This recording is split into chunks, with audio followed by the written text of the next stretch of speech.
Hello, ladies and gentlemen, and welcome to the Pittsfield Suns pregame show on the Pittsfield Suns Baseball Network. Here's the first pitch. Hot shot. High fly ball. Deep right field. And this one is gone. A moonshot by Patrick Sullivan.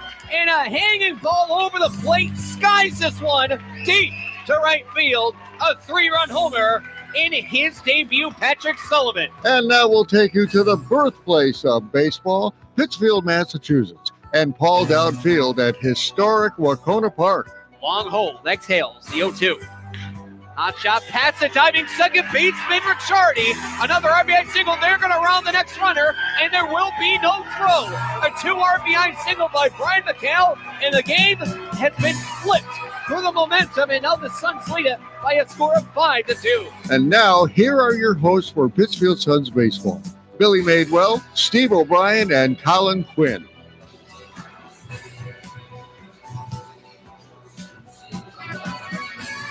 Good evening, ladies and gentlemen, boys and girls, and welcome to beautiful Paul Dowd Field at historic Wacona Park in Pittsfield, Massachusetts, as the Pittsfield Suns get ready to take FCBL action against the visiting Worcester Bravehearts.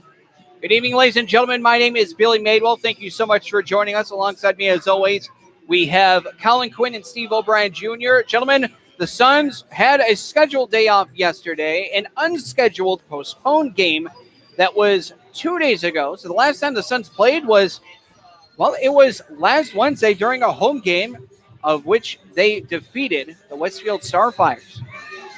Yeah, absolutely. They've had a little bit of time off, and you don't really get a lot of time off during the summer league. And for the Suns, it's been 2 straight. So right back at it here today against the Bravehearts. They come off of a win, as Billy mentioned last time, against the Westfield Starfires, 7-3 right here at home, but looking to pick up right where they left off after that game. I have to say, as excited as I am to see this game, and I am very excited to see this game's been very fun to watch this year.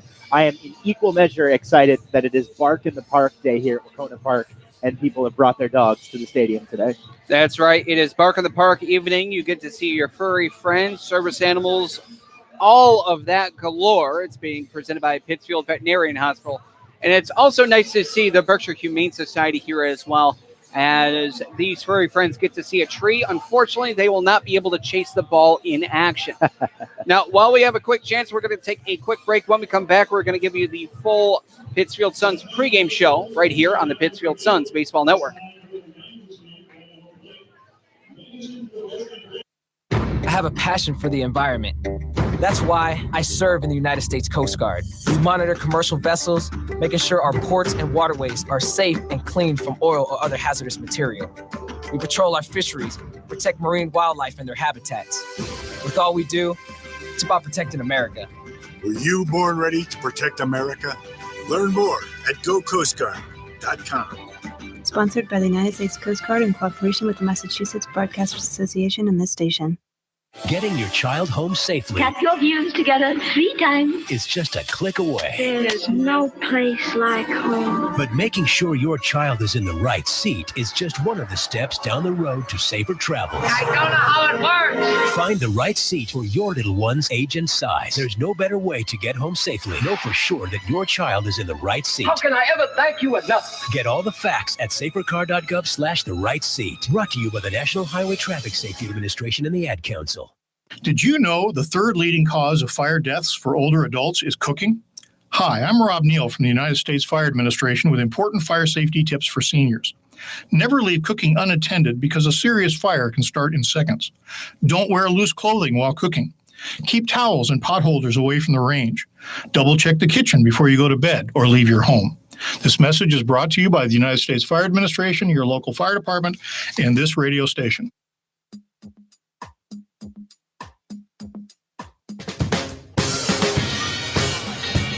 Welcome back to the Pittsfield Suns pregame show on the Pittsfield Suns Baseball Network. As we get set for today's action, we're going to take a quick trip around the FCBL. Taking a look at FCBL standings coming into today, the North Shore Navigators sit atop the league at 9-3. Pittsfield Suns in second place by virtue of a better winning percentage at 8-4 than the Brockton Rocks, who sit in third place at 9-5. Worcester Bravehearts, these Worcester Bravehearts you will see today at 5-5. Nashua, the Silver Knights, 5-8. Bristol, 4-9, and the Westfield Starfires bring up the rear at 4-10. Taking a look at yesterday's action in the FCBL, North Shore improved to 9-3, the league best 9-3 by virtue of a 3-1 win over Westfield. Matt Bergeron got the win there for the Navigators. He pitched 7 innings full, allowing only 1 earned run. The Nashua Silver Knights beat the Bristol Blues to improve to 5-8. Nashua put together a 4-run 4th inning, but collected 9 runs on only 8 total hits. Meanwhile, Kyle Sandstrom picked up 3 RBI for the Silver Knights. Finally, Worcester jumped out to an early 5-2 lead and ended up hanging on to beat the Brockton Rocks 6-5. Mark Goulart with an RBI triple there for Brockton, but it was not enough. Worcester improves to 5-5. Brockton now 9-5 following the loss. That has been your trip around the FCBL. We'll have more as the game goes on. Again, the Pittsfield Suns, they haven't played since Wednesday because, again, they had a scheduled day off yesterday on Friday. And then the game on Thursday in Nashua at Holman Stadium, that was rained out. So the Suns have a little bit of relief underneath their legs. Not necessarily a spa day, mind you. It's only 2 days. But for this league, it's very hard to get that many days off. But there will be 3 straight days off for the Pittsfield Suns following the All-Star game, which will be here in Pittsfield. While you have a chance, we are going to give you the starting lineup for your Pittsfield Suns. Look at the starting lineup, and it's leading off for the Pittsfield Suns in center field will be number 36, Caden Trinkle. Batting second is the second baseman today, number 23, Mark Cooley. In right field today, batting third is number 34, Dom Hughes.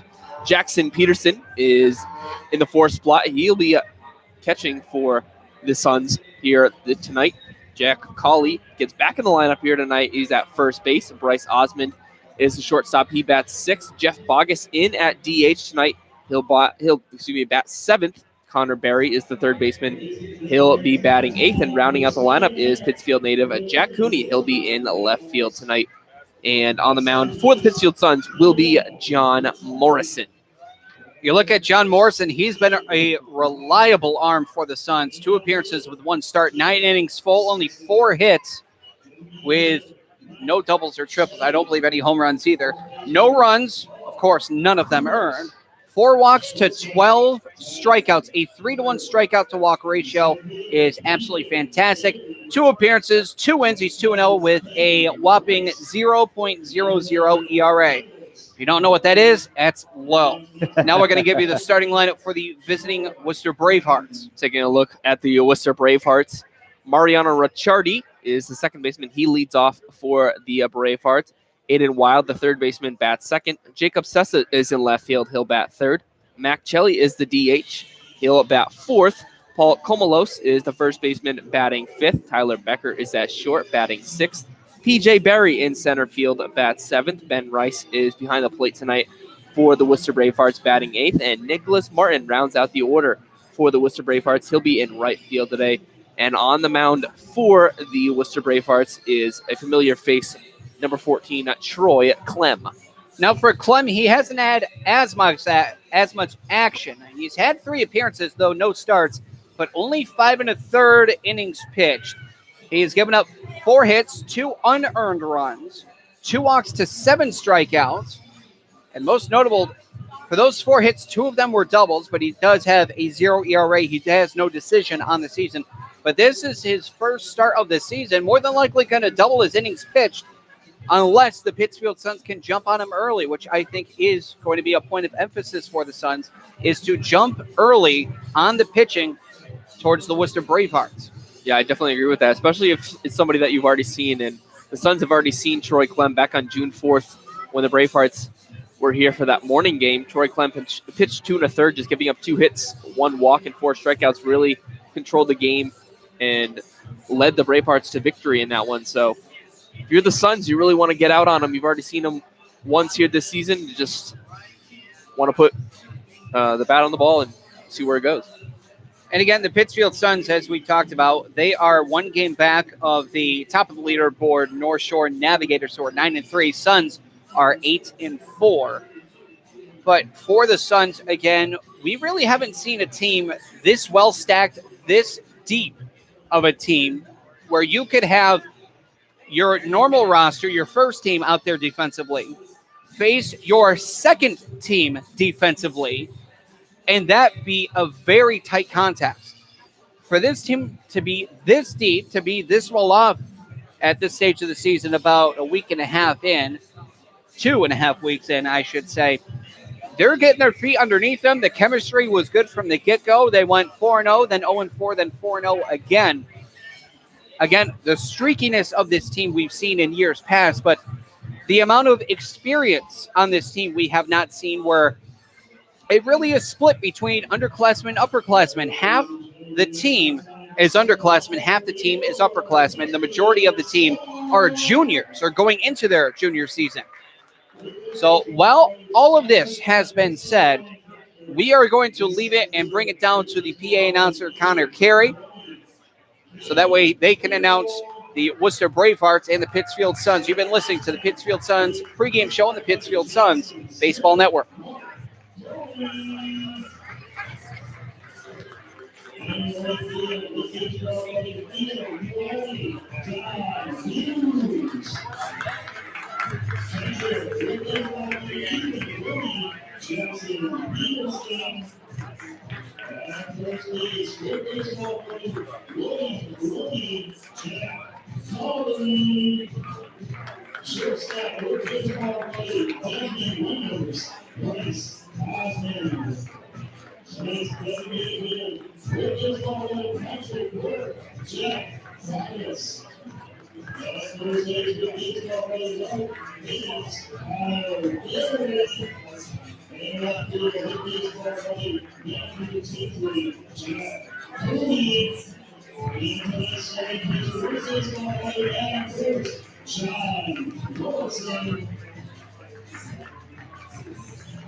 Ladies and gentlemen, please rise and move our hats for the standings next national anthem.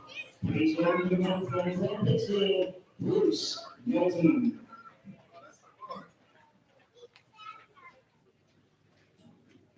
Oh, say, can you see by the dawn's early light what so proudly we hailed at the twilight's last dew, whose broad stripes and bright stars through the perilous fight, what so proudly we hailed, was a valiant stream, and the rockets went there, the bombs bursting in air, gave through the night, that our flag was still there. Oh, say does that star-spangled banner yet wave on the land of the free and the home of the brave?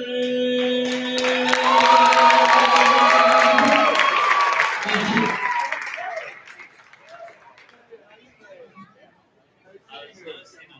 With the national anthem sung, ladies and gentlemen, we are all set for Pittsfield Suns baseball. We're going to go with a once more with the visiting Worcester Bravehearts lineup.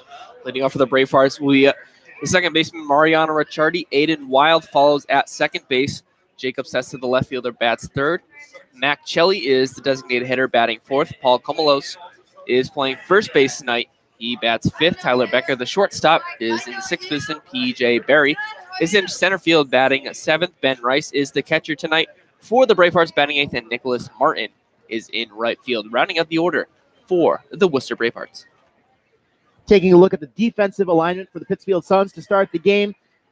Jackson Peterson will be doing the catching today for John Morrison. Across the infield from left to right, Barry, Osmond, Coley, and left to right across the outfield, Cooney, Tranquil, and Hughes. That is your defensive alignment for the Pittsfield Suns.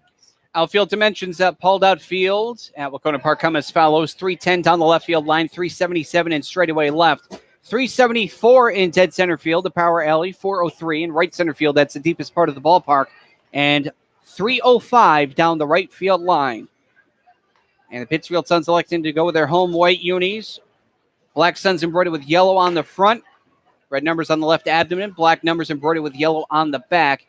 White pants with a black and yellow trim down the sides. The alternative red cap with the black rim. And the Suns P logo on top. And for the Worcester Bravehearts coming out in their road navy uniforms. White Worcester embroidered with lime green on the front. White numbers on the front and back. Gray pants with a navy trim down the side. Navy cap with a lime green cap. And the Worcester W logo on top. And again, the Pittsfield Suns, they do have a reluctant pitcher in John Morrison, who did go 5 perfect innings before being relieved, part of a almost no-hitter back on May 31st against the Westfield Starfires on the road. And that was his one start. Hopefully that's a sign of things to come here for the Pittsfield Suns. They need a reliable arm if they want to continue the momentum climbing up the leaderboard. Again, they're number 2 thus far. They want to get to that number 1 spot and then hold it there. They also want to jump heavy on the offense, but again, that is going to have to come after the defense. But we'll focus on that in the bottom half as we're going to begin this contest with the second baseman, number 1, Mariano Ricciardi, the second-year player for the Worcester Bravehearts. Ricciardi second on the team, actually first in the team in qualifying batters. He is currently batting .414 in 8 games, with no homers, 4 RBI, 5 walks to 2 strikeouts. Morrison with a sign and the nod. Here's the windup and the first pitch of tonight's contest. Pitch is high and away for a ball. The count here is 1-0. This ball game starting off at 6:02 p.m. Morrison again with the windup. The 1-0. That one on the outside corner, a bit high as well. Called strike, 1 ball, 1 strike. And again with a small frame of Ricciardi, who I believe is about 5'7" or 5'8", that benefits him in the strike zone department. That pitch is in there on the upper inside corner, called strike 2. Morrison exhales, winds and deals. That one almost thrown to third there from Peterson, but Mark Irish, calling balls and strikes, calls that one a ball. Also on the bases is John DiGirolamo. Tried it. Didn't work. DiGirolamo. There we go. I'm glad that's... It's Geronimo with an L. There we I are. was going to say, man, that's why I'm glad you're doing that. Again, the windup and the 2-2 is cut on a miss for strike 3. That's the way you want to start off a ball game, especially defensively, with a strikeout for Morrison. And that will bring up the third baseman, number 12, Aiden Wild. It's not necessarily a surprise to see it, that being early in the game, but Morrison is throwing heat right now. Those 4 pitches were fire. Wild only 3 games played. He's only 1 for 8. That's 125. Flashes bunt, pulls back, but it's called strike on the outside corner. It's just the 3rd strikeout of the season for Ricciardi. He's played in 8 games, had now 30 at-bats, so not really a strikeout guy. But who is a strikeout guy is Wild. He's 1 for 8. 5 of his outs are strikeouts. The pitch is low. Now 1 ball, 1 strike. And for Wild also has an RBI on the season to only 3 collective walks, 2 hit by pitches out of them. Here's the 1-1. That one inside out swing headed over towards Osmond, who scoops, throws, fires in time. And again, you're going to see a lot of great things there from Osmond over at short. He is a well-touted prospect. Again, only reason why he went to the 35th round of the MLB draft, he wants to go to college. If he didn't want to go to college, I can guarantee you this, a top 10, maybe even top 5 round pick. Well, that was a nice play by Osmond at short. He was kind of deep in the shortstop hole. He had to charge that ball quite a bit, but he did a nice job of staying in front of it. Maybe a routine play, but good fundamentals there by Osmond. Left fielder number 15, Jacob Sessa, will now step up to the dish after ball 1. Sessa, second on the team in qualified batters, 344 batter, no homer, 6 RBI. As the next pitch gets in there, inside. as it clips the inner half. 1 ball, 1 strike, 2 gone, just getting underway in Pittsfield. 1-1. Inside corner called, strike 2. You're listening to Pittsfield Suns Baseball on the Pittsfield Suns Baseball Network. Billy Madewell, Steve O'Brien Jr., Colin Quinn at Paul Dowd Field at Wacona Park in Pittsfield, Massachusetts. Just getting underway, 2 outs. Here's the 1-2. That one swung on, fouled off there to Jacob Sessa, the left fielder.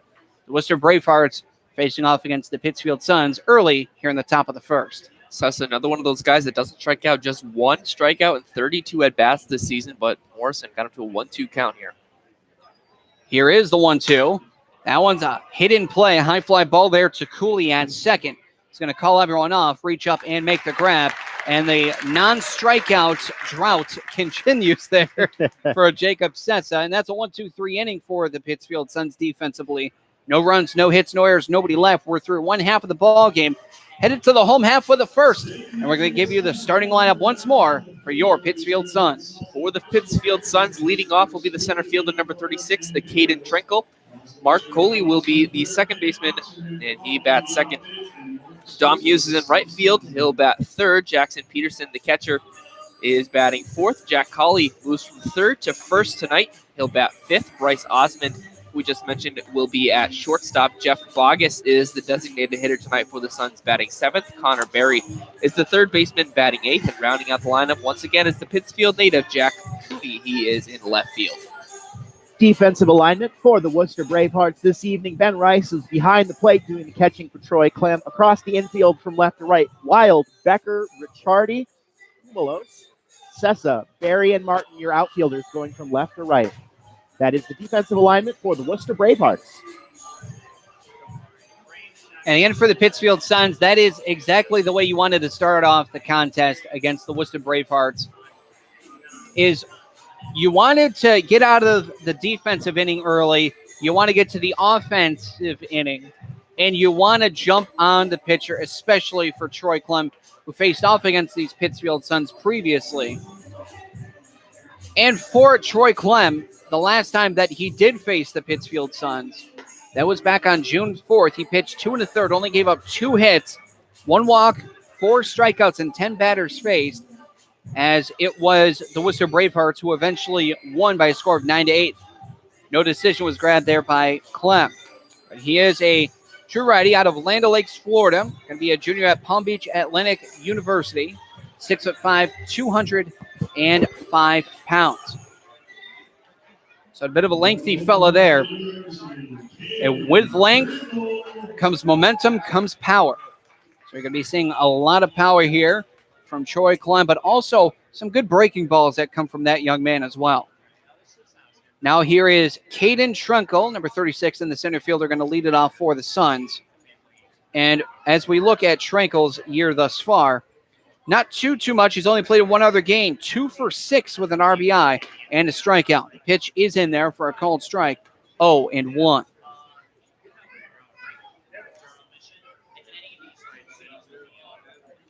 Here's the kick and deal, the 0-1. That one is shaded foul out of play. Count is quickly 0-2 here to Trinkle.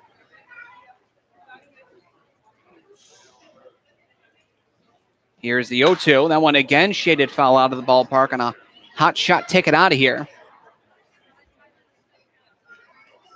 Trinkle, a true lefty, 5'10", 190 pounds, soon to be freshman out of Oklahoma State. Pitch is way high. Also out of Hillsboro, Texas. He's got his soon-to-be partner, Bryce Osmond, at shortstop now, Oklahoma State University, soon-to-be freshman as well. Pitch is also out of the zone. And now it's from 0-2 to 2-2.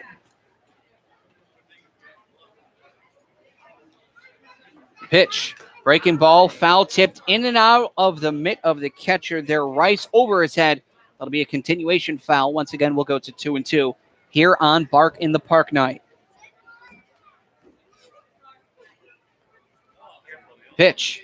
Fastball yet again fouled off and yet again inside of the mitt and outside of the mitt of the catcher. Strong at bat here for Trinkle. If nothing else, and we'll see, we can at least say he's begun to run the pitch count up. That he has. Here's the 7th pitch of the at-bat. That one is called strike 3 on the outside corner. But a good strikeout there for Trankel as he was able to up the pitch count, 7 pitches in the first at bat. Here's second baseman number 23, Mark Cooley. For Cooley's season for the Suns, he's been pretty much a staple over at second base for the Suns. Cooley batting a cool .310 in 11 games, 2 homers, 10 RBI. Pitch. That one misses the zone, and the count is 1-0. He's got 9 walks, 5 of them being hit by pitches, and 7 strikeouts. 5 for 6 in stolen base attempts. As a swing and miss there makes it 1-1. We take a look at Troy Clem's numbers from University. You had a 7.11 ERA. As that one's tapped foul over to Gedman, who barehands it in a rare error there by Gedman without the glove. But go ahead, Alan. We'll let you continue. Clem was with an 0-1 record, only started in 1 game, pitched 12 2/3 innings, giving up 12 hits and 10 runs. Not a strikeout pitcher, really, just 9 on the season. That one is shaded high in the air towards right. Martin going to go back, and he's going to make the catch on the run about 10 feet in front of the right field wall.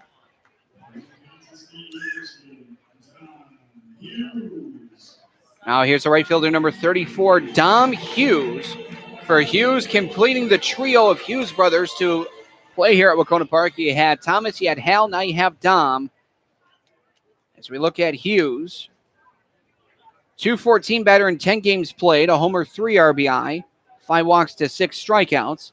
First pitch, good eyes, it misses low, 1-0.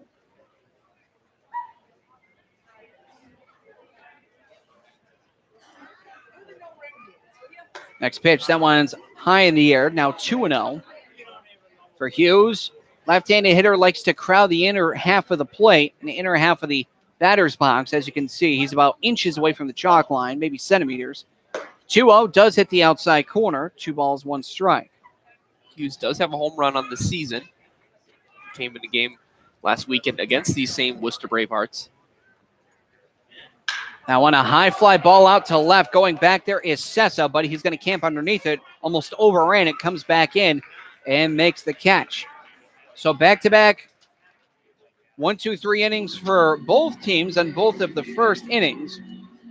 No runs, no hits, no errors, nobody left. We now head through 1 full inning of play to the top of the second. Currently no score between the Bravehearts and the Suns. You're listening to Pittsfield Suns Baseball on the Pittsfield Suns Baseball Network. Check it out, it's the Terminator. Hey, when'd you get back, huh? Did you have to shoot anyone? Why are you so distant? Are you not happy to see me? So what's the deal? You gonna get a job now or what? Why are you being so jumpy? Put all that stuff behind you, okay? No one knows what it's like to come back from Iraq or Afghanistan unless they were there. Join other veterans at communityofveterans.org because we know where you're coming from. Brought to you by Iraq and Afghanistan Veterans of America and the Ad Council. They're your friends. They're your neighbors. They're even famous entertainers. They're teachers. Okay, class, settle down. Open your books. They're scientists and astronauts. They're hams. They're 650,000 strong, and they're just like you. Earning your amateur radio license is easy. Just contact the American Radio Relay League at 1-800-326-3942.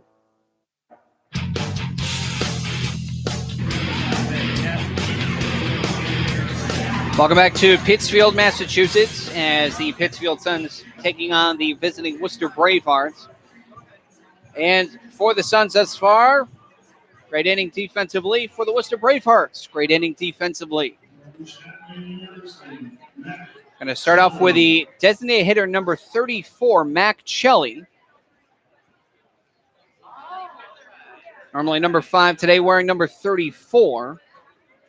For Chelly, only 1 game played. He's a utility man. He went 2 for 4 with a run scored, an RBI as well. Pitch is high and away for a ball, 1-0.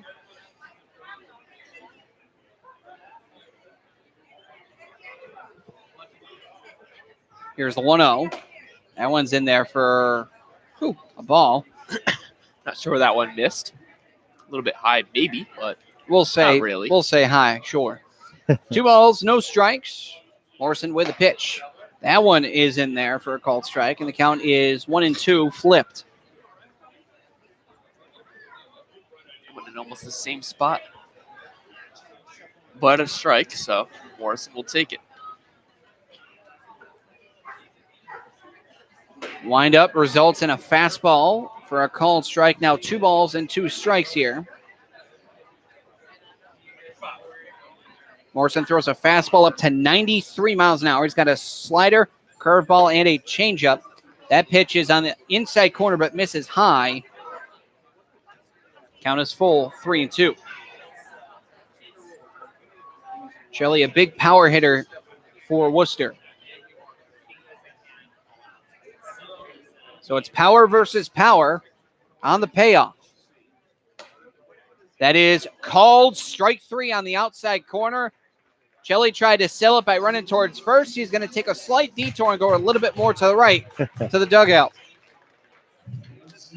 Nice pitch there by Morrison. Painted the corner there.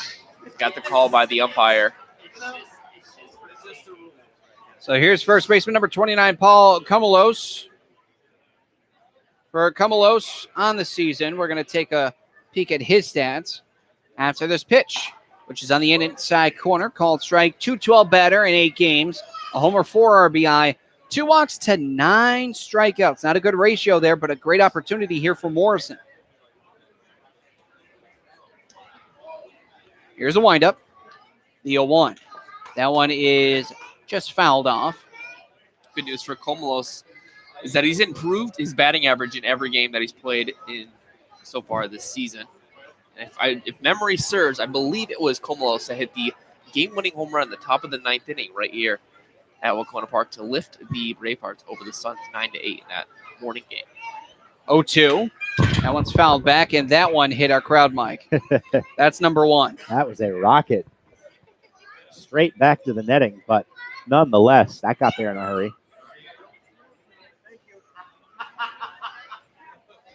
As we hope he hits it in play so I don't blow my budget for equipment. The 0-2 is swung on and missed. The tag is not applied.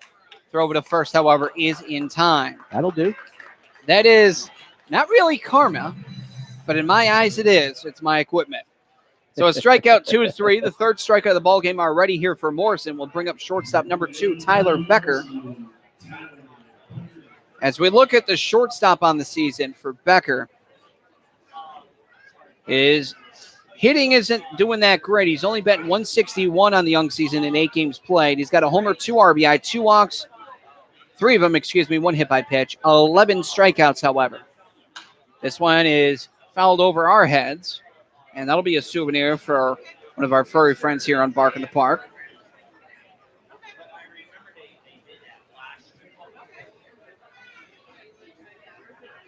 Morrison settles in. Winds up, and the 0-1. That one shaded foul, third base side out of play, and look out. That one goes just behind the bleachers there on the third base foul line. Back-to-back foul balls. It's an 0-2 count. Becker sees the next pitch low and outside. 1 ball, 2 strikes. Becker has been struggling recently. His last hit came on June 5th when they played the Pittsfield Suns 10 days ago. He's gone hitless in his last 4. The 1-2, that one is fouled off again. And they're going to get a couple new balls there for Mark Irish. He's had a lot of foul balls that he's had to go after. Let's see, 1, 2, 3, 4, 5, 6, 7, 8, 9, 10 balls that have been fouled off. That's a lot, especially this early. Here's 1-2. Make it 3. Swung on a miss. The tag is applied in an absolute filthy slider from Morrison. Strikes out the side and gives Morrison his 4th on the night. So another 1-2-3 inning there for the Pittsfield Suns. No runs, no hits, no errors, nobody left. We head now to the bottom half of the second through 1.5. No score between the Bravehearts and the Suns. You're listening to Pittsfield Suns Baseball on the Pittsfield Suns Baseball Network.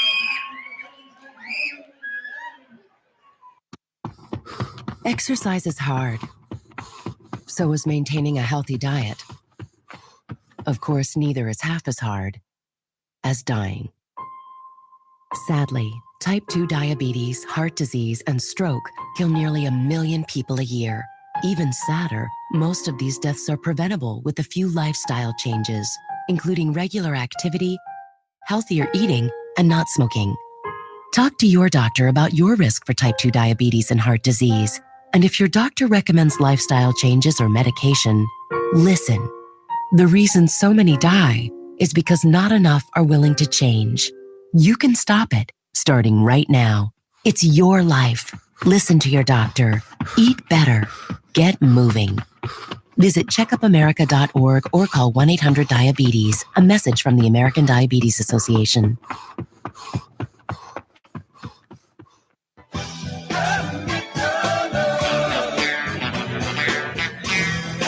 Welcome back to Wacona Park as the Pittsfield Suns head up for the second time here in the bottom of the second. And it'll be the middle of the order, starting with the catcher, number 13, Jackson Peterson. There's been a bit of a home run hitter here for the Suns. Peterson batting a healthy .306, 3 homers, 11 RBI, 3 walks to 5 strikeouts. As a catcher, he's only had 1 error all season. Here's the first pitch. That one is fouled back. That one thankfully left to our crowd mic, so that will not damage it.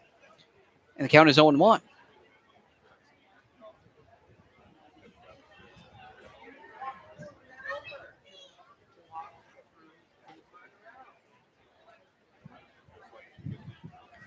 Here's the 0-1. That one in the dirt. 1 ball, 1 strike. Last time the Worcester Bravehearts and Pittsfield Suns got together, Jackson Peterson went 3 for 5 with a home run and 5 RBIs. That curveball missed low and in. The count is now 2 balls, 1 strike. Also had a double in that game, but one of the best games that Peterson has had all season. Yeah, he was a triple shy of the cycle, I believe, as that pitch also misses low, and the count is now 3-1. Hitting a triple in a game is rare. Hitting for the cycle, that's needless to say, that is even rarer, or more rare if you want that. 3-1 is chopped over towards Ricciardi at second. He's going to flip that one over to first in time for the first out of the second. Dark clouds forming on the horizon here at Wacona Park. We're starting to see some raindrops hit our windows here in the booth. Not good, man. Hopefully that's all that comes of it. Agreed. First baseman, number 21, Jack Colley, is now going to dig in from the right-handed batter's box. Colley batting .233 on the season in 11 games. No homers, 3 RBI, 7 walks to 18 strikeouts, however. That 18 leads the team as the pitch is in there for a called strike, 0-1. Colley, a defensive gem at the corner infield position.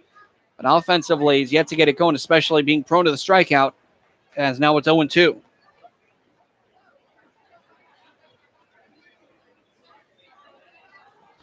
Here is the 0-2. That one swung on, chopped over to Ricciardi again. He'll scoop, flip, and that is out number 2. So Ricciardi's having a bit of a busy inning over there at second. As I'll bring up the shortstop, number 40, Bryce Osmond.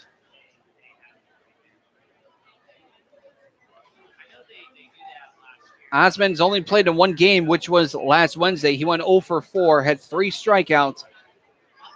But again, this kid is something special. That's, again, only 1 game. Don't let that be the benchmark. Pitch is outside for a ball. 1 ball, no strikes. To that point, Billy, he narrowly missed a 3-run homer over the left field wall by about 5 feet, maybe. The 1-0, that one waved at and missed. Count is 1 ball, 1 strike now. Just a few feet to the left of the foul pole. Had he straightened it out, it would have been a bomb. And a 3-run homer for Osmond. Here's the 1-1, as this one's a slow chopper foul. The count is 1-2. The kinetic powers that be were not in his favor. At least he didn't have the on switch for his kinetic powers that game. Not able to curve that one inside the foul pole. Shake of the head there from Clem. Twice now, he's going to step off. They're going to go over the signs, that being Clem and Rice, the catcher. Here's the 1-2.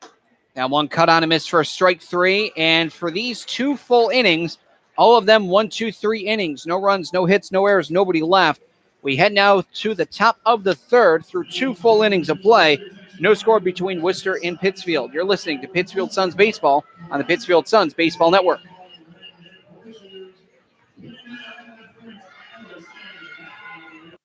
Did you know the third leading cause of fire deaths for older adults is cooking? Hi, I'm Rob Neal from the United States Fire Administration with important fire safety tips for seniors. Never leave cooking unattended because a serious fire can start in seconds. Don't wear loose clothing while cooking. Keep towels and pot holders away from the range. Double check the kitchen before you go to bed or leave your home. This message is brought to you by the United States Fire Administration, your local fire department, and this radio station. Check it out, it's the Terminator. Hey, when'd you get back, huh? Did you have to shoot anyone? Why are you so distant? Are you not happy to see me? So what's the deal? You gonna get a job now or what? Why are you being so jumpy? Put all that stuff behind you, okay? No one knows what it's like to come back from Iraq or Afghanistan unless they were there. Join other veterans at communityofveterans.org because we know where you're coming from. Brought to you by Iraq and Afghanistan Veterans of America and the Ad Council.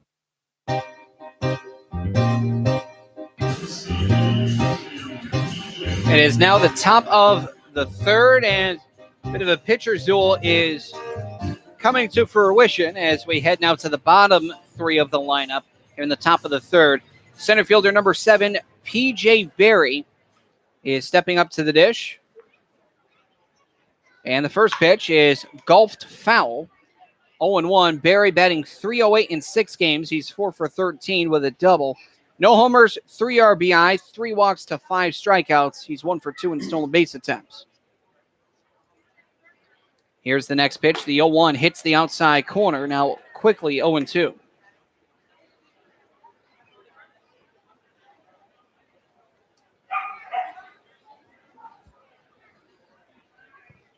And the 0-2 is high and away. Try to make him chase, but it wasn't close.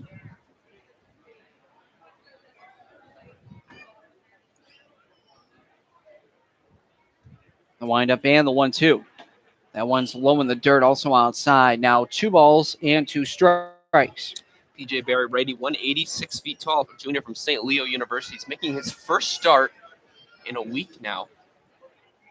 First start since June 8th. That pitch runs inside. Nearly gets a piece there, Barry, but it goes from 0-2 to 3-2 full.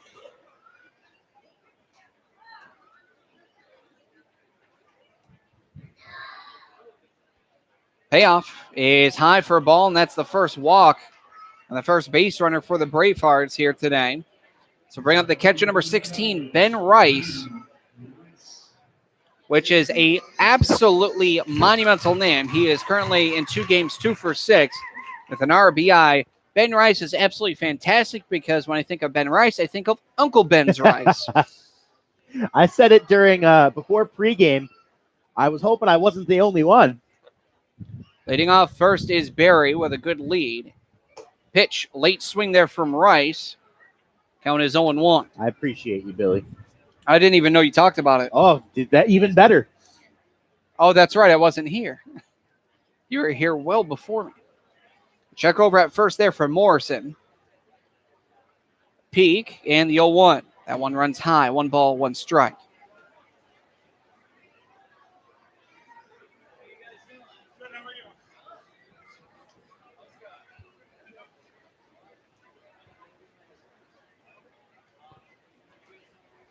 Morrison from the stretch.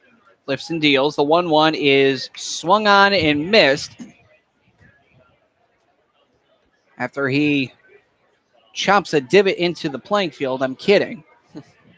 Time call. They're going to get a new ball there. 1 ball, 2 strikes to Ben Rice.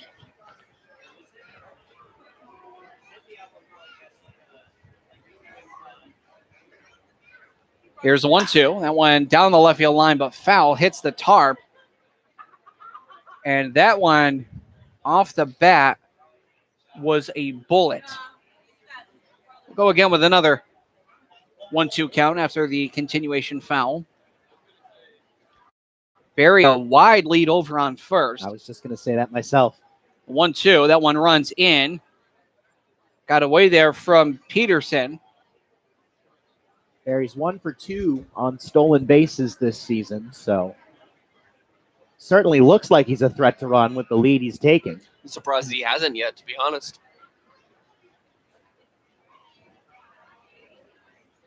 Here's a 2-2. That One runs low underneath the catcher again, and now they got him trapped. Let's see the throw over to second is in time. A great recovery there for Peterson, who lost it and really sold it because I think you know exactly where it was. Threw over to second. That's going to be a caught stealing 2-6 on the would have been wild pitch. Well, we've seen that throw down a couple times now for Peterson. It's been a little high in pre-inning warm-ups, but that one was right on target. Perfect position to make the tag for the shortstop, Osman. Nice play by Peterson to get the runner. Here's the payoff. Swung on a miss for strike 3. Morrison has mown him down now. His 5th strikeout in only 2 2/3. This will now bring up the right fielder, number 28, Nicholas Martin. Martin on the season, 4 games played. He's 0 for 7, looking for his first hit. He has scored a run and gotten 2 RBI. Those RBI came off of one of them a walk, the other one from a hit by pitch. Actually, one was from a walk. He's hit a sacrifice fly. Struck out 3 times as well. The pitch gets in there for a called strike. Count is 0-1. Pitch. That one also hits the outside corner.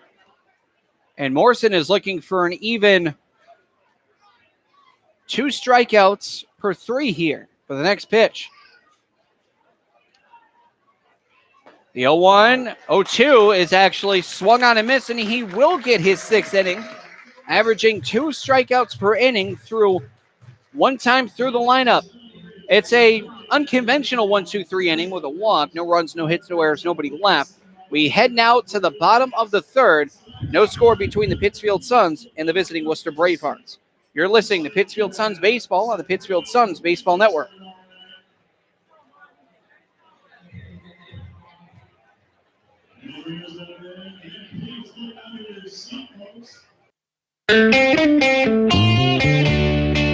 Hi, this is Paul McCartney on behalf of RAD. If you're drinking, you can't drive my car or any car. Remember, if you're partying this holiday season, don't drink and drive. Got it? It's just not worth it. Doesn't make sense. Thank you. Yes, I'm gonna be a star. A public service message brought to you by the U.S. Department of Transportation, RAD, the National Association of Broadcasters, and the Ad Council. Type 2 diabetes is a serious chronic health threat in America. It affects tens of millions of people. Many people who have the disease don't know it. Diabetes can cause health problems such as heart disease, strokes, amputations, and blindness. Talk to your doctor, get screened if you're at risk, and learn how to avoid becoming one of the millions of new cases of diabetes each year. You can help prevent type 2 diabetes. A message from CDC and HHS.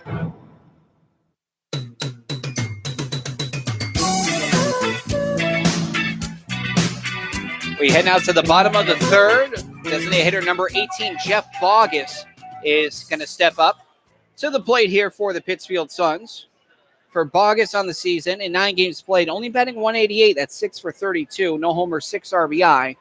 Pitches in there, called strike, 8 walks and 9 strikeouts, but he is 3 for 3 in stolen base attempts. That one's a hot shot, and that one's going to go over Ricciardi's head into center, and the first hit of the ball game for the Pittsfield Suns. Good piece of hitting there from Bogus after going 0 for 5 in his last outing against the Silver Knights. Comes back and sends that one right into center field. Really nice contact there by Bogus. So bring up 3rd baseman number 43, Connor Berry. And for Connor Berry, only 1 game played. He went 1 for 4 with a run scored and a walk. Pitches outside. 1-0 here to Connor Berry. We're going to give you a trip around the FCBL. And we heard some breaking news that just came in that we're not going to talk about yet because I want to have a live reaction to it this inning. The 1-0. I want a hot shot past Ricciardi, going to go into right, and they're going to send him headed towards 3rd, that being Bogus, and no throw over towards 3rd. Runners on the corners, back-to-back singles to start off the 3rd, and this will now be the hometown hitter, left fielder number 7, Jack Cooney, rounding out the order for the Suns. So again, the ball has eyes on that one for Connor Berry. Just pokes it right through and into right field. And nice speed over there by Bogus. Billy mentioned 3 for 3 on stolen bases already this season, and he went from first to third on that base hit. Cooney batting .300, no homers and RBI, 11 walks to 3 strikeouts.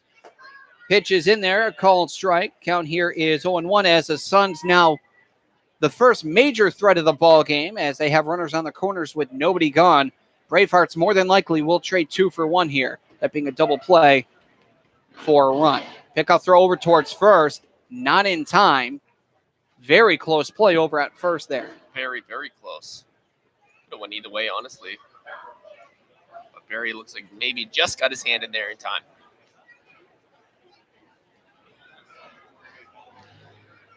From this stretch, Clem will set. A check on both runners here from Clem. The 0-1. Caught on and missed there from Cooney, now 0-2.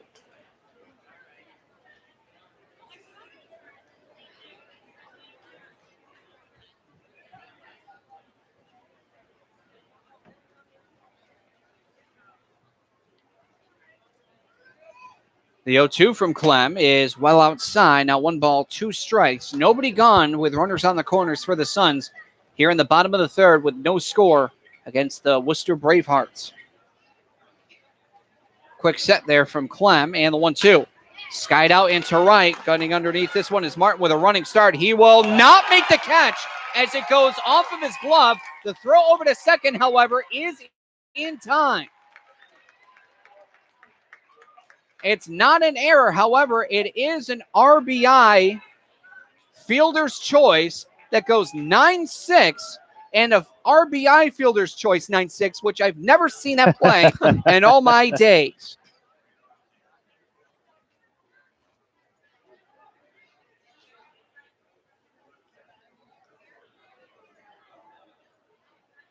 Runner does go. The pitch is out of the zone. The pitch over to second is not in time, and a stolen base there for Jack Cooney. Now 4 for 4 on the season.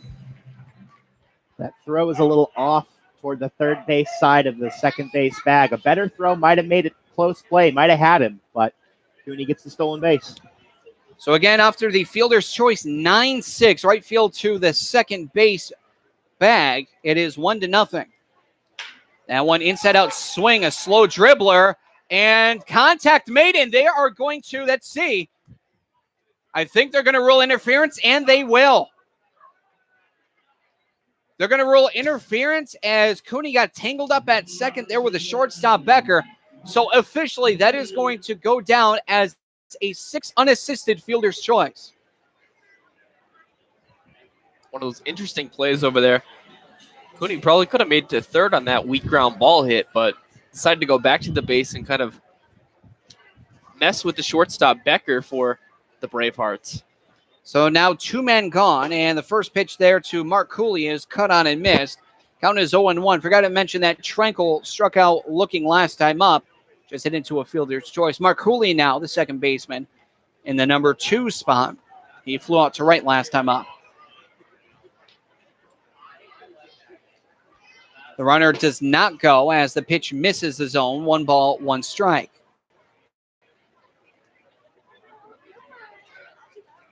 Okay.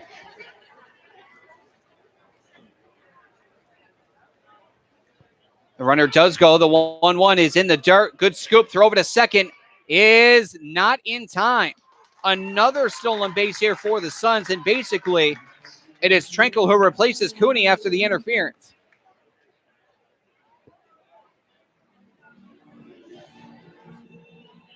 Two and 1 is the count. Stolen base there for Tranquil. So runner on second with 2 gone. It's a 2-1 count. There's a step off. Tranquil with his second stolen base in as many attempts this season.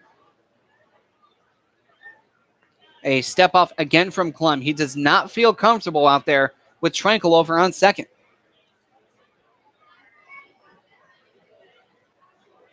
Two-1. That's in there for a called strike on the lower outside half. And here's the deuces wild for you. 2 balls, 2 strikes, 2 gone, man on second. 2 singles, 2 fielders' choices this inning. What more can I do? Pitch. Caught on and missed for strike 3. Down goes Cooley, and that will put a kaput to the inning. But not after the Suns strike first with 1 run off of 2 hits, no errors, and 1 man left. We now head through 3 full innings of play to the top of the 4th. Suns lead the Bravehearts by a score of 1-0. You're listening to Pittsfield Suns Baseball on the Pittsfield Suns Baseball Network. Salagadoola, metricaboola, bibbidi bobbidi. You must be your fairy godmother. Yes. It doesn't take a fairy godmother to tell you that the right fit means everything. Good heavens, child.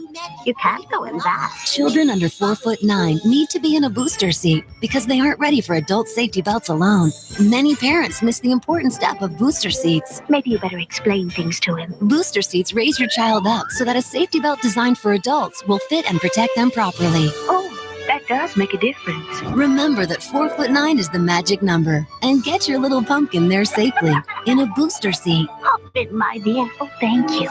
And like Cinderella, you can live happily ever after. It's like a dream.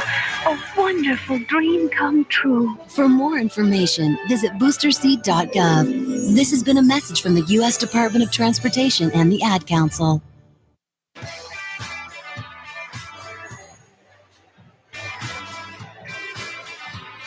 We are now in the top of the 4th. It is 1-0. Suns currently lead the Bravehearts, score 1-0. And we are now in the top of the 4th. Second baseman number 1, Mariano Ricciardi. Struck out swinging first time up as Morrison now through 3 full has gone through the order, in order, and faced the minimum. Here's the pitch. That one a little low and in. Really selling the call there was Ricciardi, or at least not expecting that one to be as far in as it was. Morrison with the 1-0.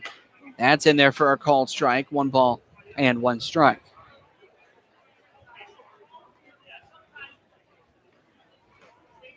Here's the windup from Morrison and the pitch. That one a big swing and miss, about letter high there for Ricciardi.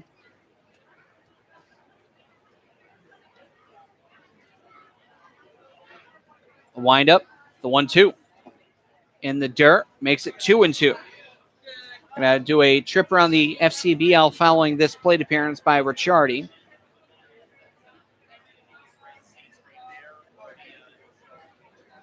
Pitch, inside out swing, fouled off the roof of the Suns dugout and out of play.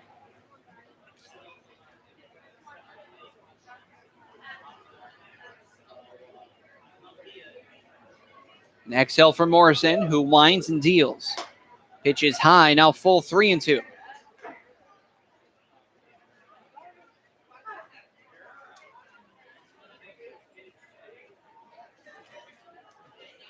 Here's the payout pitch from Morrison. Swung on, fouled back. Looks like the clouds haven't really given way much. Still pretty dark outside. It was a fairly nice day out. I mean, we got here and the sun was still shining, but as soon as game time really came around, it started to look pretty gloom. Payout pitch is right, a line shot there to Barry on a lunge swing. Will bring up third baseman Aiden Wild, who grounded out to short last time up. Quick trip around the FCBL. Well, boys, taking a look at the rest of the FCBL, the Suns are the only one on the board right now. Westfield and Nashua scoreless in the bottom of the 3rd. North Shore and Brockton scoreless in the bottom of the 1st. And your Pittsfield Suns lead the Worcester Bravehearts 1-0 here in the top of the 4th. And now NBA news. We'll talk about the championship later, but talking about the breaking news here as the first pitch is inside 1-0. Well, we'll give you this one. A huge trade coming in the NBA just happened right now. Anthony Davis has been sent to the Los Angeles Lakers. Really no surprise there. The 1-0 in there, called strike. 1 ball, 1 strike. Do you know for who? Because I have a feeling. The return is Brandon Ingram, Lonzo Ball, Josh Hart, and 3 first-round picks. The 1-1 hot shot in the first base hit of the ball game for the Worcester Bravehearts. Goes right into left field, and my heart sinks there for Lonzo Ball. I know, I could see it on your face. You were just as surprised as I was. I thought it was going to be Kyle Kuzma, to be honest. But they keep Kuz, which is good for them. Absolutely. Now they can run Kuzma pretty much at the 4, and then Davis would be at the 5. LeBron. LeBron would be at the 3. Right. Or But now you have you have Rajon Rondo, excuse me. God. Here's Jacob Sessa. First pitch fouled back. He popped out to the second baseman, Cooley, last time up. And a terrible year for Lonzo Ball continues. You have him pretty much sinking triple Bs because of the partner there stealing money from it. And he covering up the tattoo as well. This one, a hot shot over to right field. Standing right there is Hughes, who just gets ready for it. So that's a line out to right. L9 goes the play. You had an ankle injury, which kept you out the latter half of the season. And now you're no longer in Los Angeles. You're in New Orleans. Nothing wrong with New Orleans, but you talked to his father, though, and now he's going to go on a tirade on ESPN saying how the Los Angeles Lakers are never going to win another championship. That's going to be fun. I look forward to that. Mac Shelley struck out looking last time up. Over on first, Wild with a big lead. Breaking ball and a curveball there from Morrison, called strike 0-1. For me, that trade is a win-win for both sides. I mean, the Lakers get Anthony Davis, and the Pelicans get some really great players in Ingram and Lonzo, Josh Hart as well. This one is fouled off. Count is now 0-2. They're definitely going to need to sign or at least draft a point guard now. Don't forget what draft choice pick they have. I believe it's 1. It's number 1. I'm pretty Pelicans sure. have 1. Yeah. Pelicans have 1. I thought you were talking about Los Angeles. No. The Lakers, they have 4. But the Pelicans have 1, so they're going to be a decent team. They're going to be a decent team. So someone definitely actually look out for to Los Angeles trade their number 4 pick. Pitch. Joss misses outside. 1 ball, 1 strike. I need you to. We're going to look up details now. Dig up that research there. See what picks they are. That's right. We need a Quinn bomb here, not a Woj bomb. Settling is Morrison. The runner fake goes, and that one is fouled off again. 1 ball, 2 strikes. If they sent the number 4 pick on top of 3 draft picks, they did. They did. Wow. The Pelicans are the favorite in the East. My goodness. Because Toronto is going to implode West. on the one-and-done season. New Orleans is in the West. Pelicans are in the West. Wow. Oops. I would have figured them for the East. Oh. Hey, I totally believed it when you said it, man. That's a West team. I promise you. Oh, here's the 1-2. Joss misses. No, does hit the lower outside corner. A late call there from Mark Irish. Chelly's unbelieved by it. And he's getting awfully chipper there. As both umpires come to converge there. They're asking where it was, but, well, it was in there. Exactly. No runs, but the first hit of the ball game after Morrison goes with no hits through 3 1/3. No errors, 1 man left. Now heading to the bottom of the 4th through 3 1/2. Pittsfield Suns lead at 1-0. You're listening to Pittsfield Suns Baseball on the Pittsfield Suns Baseball Network. In times like these, violence in our schools is a reality. So it's important to know what to do if a dangerous situation arises, and also how to prevent it. Kids, never bring a weapon to school. And if you see a student with one, or even hear someone talking about having a weapon, report it immediately. If something doesn't seem right or look right to you, speak up. If someone you know is showing signs of anger, or if you are feeling out of control, tell someone. If you feel threatened or bullied, tell someone. Violent acts often start out as small disagreements. Tell a parent or teacher if you see an argument taking place. It's better to let someone know about a disagreement before it gets out of hand. Let's put an end to these tragedies. Ask your school to adopt an anti-violence program. Visit ncpc.org to learn more about how to keep your school safe. That's ncpc.org. A message from the U.S. Department of Justice, National Crime Prevention Council, and the Ad Council.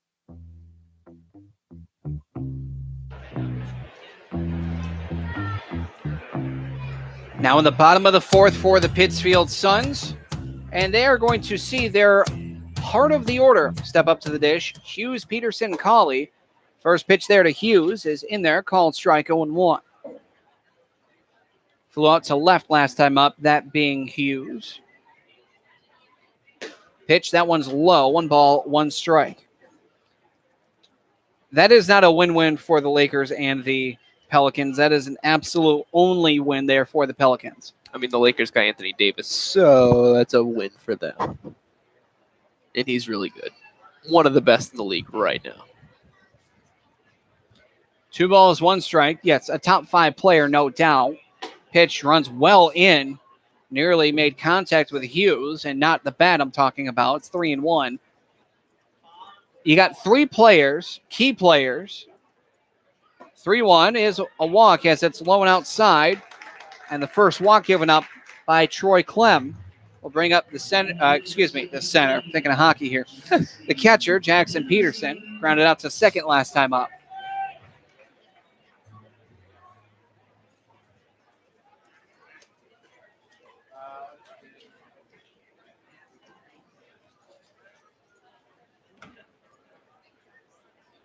Big lead there for Hughes on first. First pitch, right down the middle, called strike. Hughes is 1 for 3 in stolen base attempts, so he's sub 500. But again, it's only 3 attempts.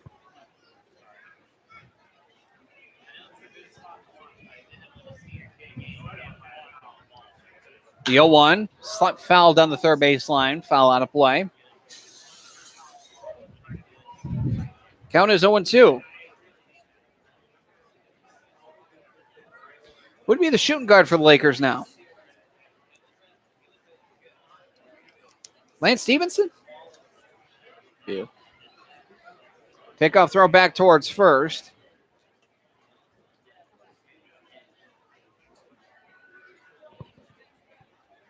It's very interesting. They have Caldwell Pope still, too, unless he's a he's a free agent. Yeah. Runner goes. The 0-2 is a pitch out. Throw over to second is in time. Tapped him on the foot. 2-6 goes the caught stealing, and now Hughes is 1 for 4.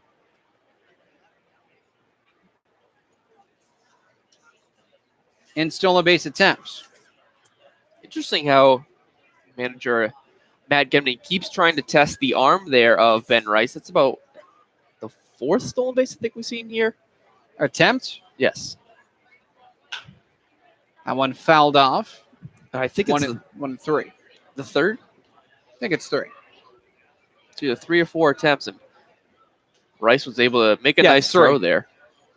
And over there was the shortstop Becker to That's place a 3, nice tag. not including stolen base attempts that were fouled off. 1-2, lunged at. Good defensive swing there from Peterson. Remains 1-2.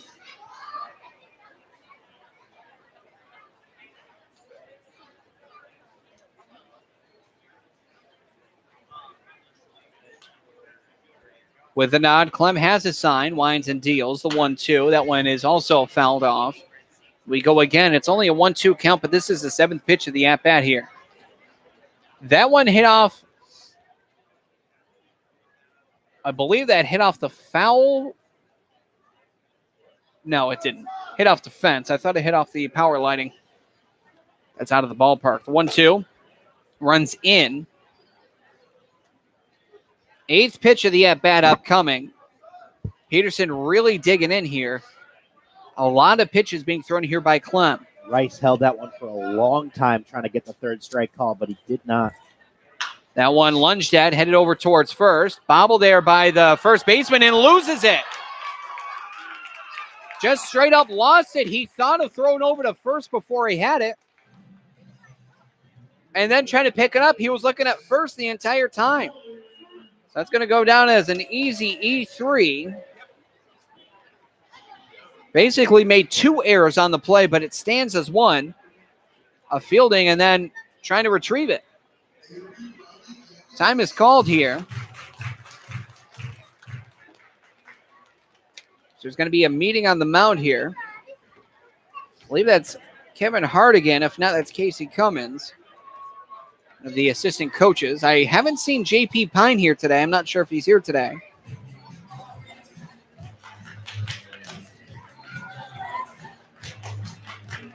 But it's going to be first baseman Jack Cawley up. And there's no activity in the bullpen here for the Bravehearts.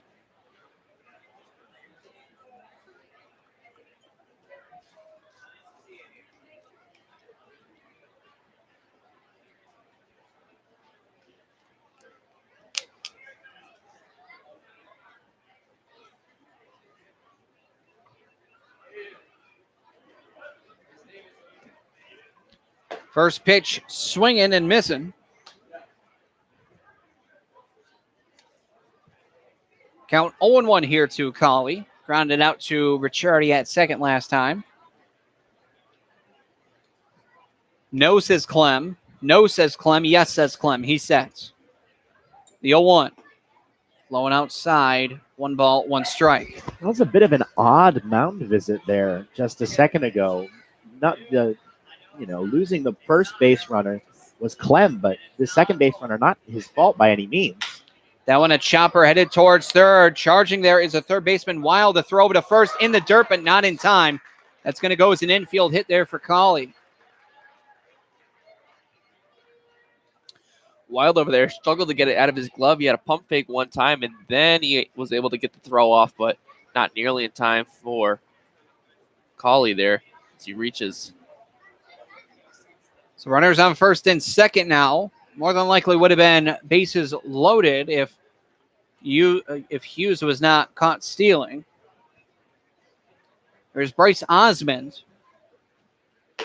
First pitch looking. He's going to see first pitch called, strike 0-1. A lot of pitches being thrown here by Troy Clem. Currently, he's at 59 pitches through 3 1/3. The 0-1. That one, a chopper headed towards third, and it ate up the third baseman and threw his glove. Another error, this one by the third baseman, Wild, after a play where he had a double clutch throw over to first and not in time. Was an infield single, but 2 misplays there from Clem. This one an actual error on a hard ground ball, and now the bases are loaded. You can't have the pitcher come out and for Troy Clem here and calm him down, because that would result in a new pitcher. You can't visit the mound twice in the same inning.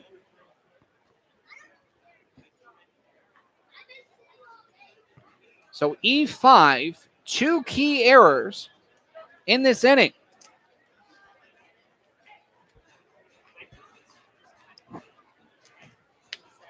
Jeff Bogus here, the DH, has a golden opportunity as he smoked a single into center his last time up. Suns already lead at 1-0 in the bottom of the 4th. That one, a chopper headed towards third. It is gloved by the third baseman. Throw over to second for 1, over to first, and they do get the runner. On a bang-bang play, they get Bogus, and it's the third baseman there, Wild, who turned it with redemption. A 5-4-3 double play and a sharply hit ground ball ends the inning as the bases were loaded with 1 gone. They produced nothing out of it.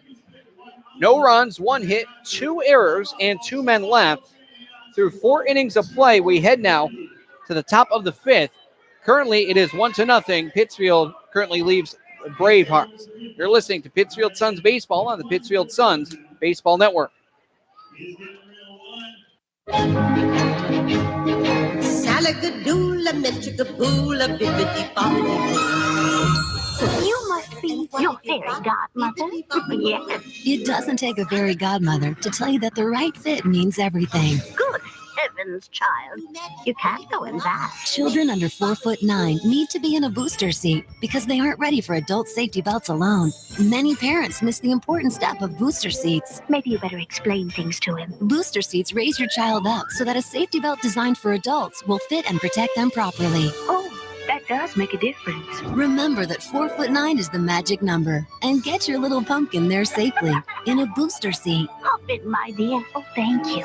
And like Cinderella, you can live happily ever after. It's like a dream.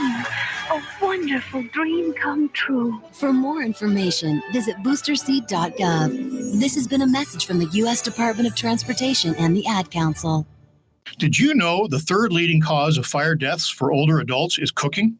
Hi, I'm Rob Neal from the United States Fire Administration with important fire safety tips for seniors. Never leave cooking unattended because a serious fire can start in seconds.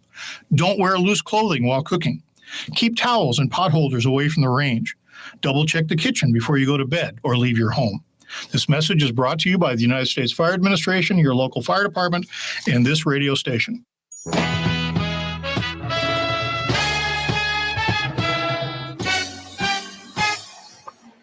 Pittsfield Suns with a golden opportunity. Bases loaded, one gone. Cannot produce, grounding into a double play. And we now head currently to the top of the fifth. You're listening to Pittsfield Suns Baseball on the Pittsfield Suns Baseball Network. Billy Madewell, Steve O'Brien Jr., Colin Quinn on the call at Paul Dowd Field at Wacona Park in Pittsfield, Massachusetts, as the Pittsfield Suns, currently hosting the Worcester Bravehearts, have a 1-0 lead heading into the top of the fifth. First baseman number 29, Paul Comolos. He struck out swinging last time up. Was thrown out at first on drop strike 3.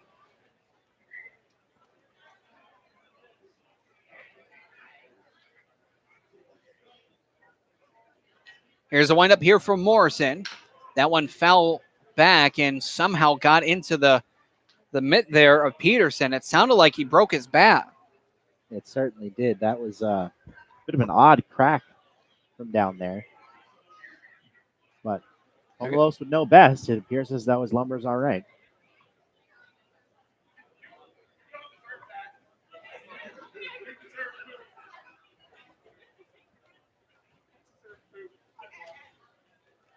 Here's the 0-1. That one drops low in the curve. 1 ball, 1 strike.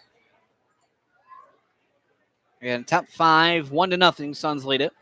No runs, 1 hit, 2 errors for the Bravehearts. 1 run, 3 hits, no errors for the Suns. That pitch right down Broadway, and the count is now 1 ball, 2 strikes.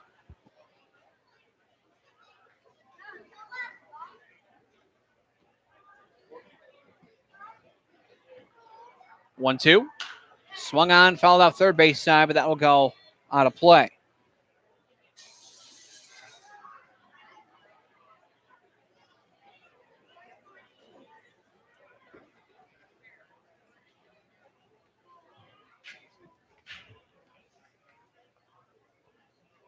One, 2.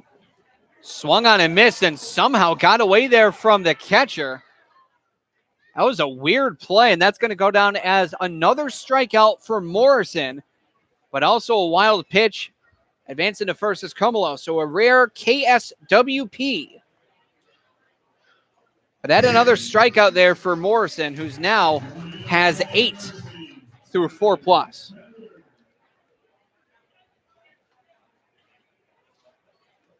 Another left-hand hitter, Tyler Becker, the shortstop. He also a victim of a strikeout.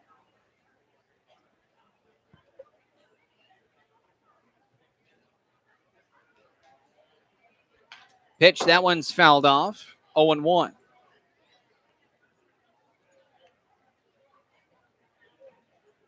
We were talking about earlier the Anthony Davis trade that just happened today.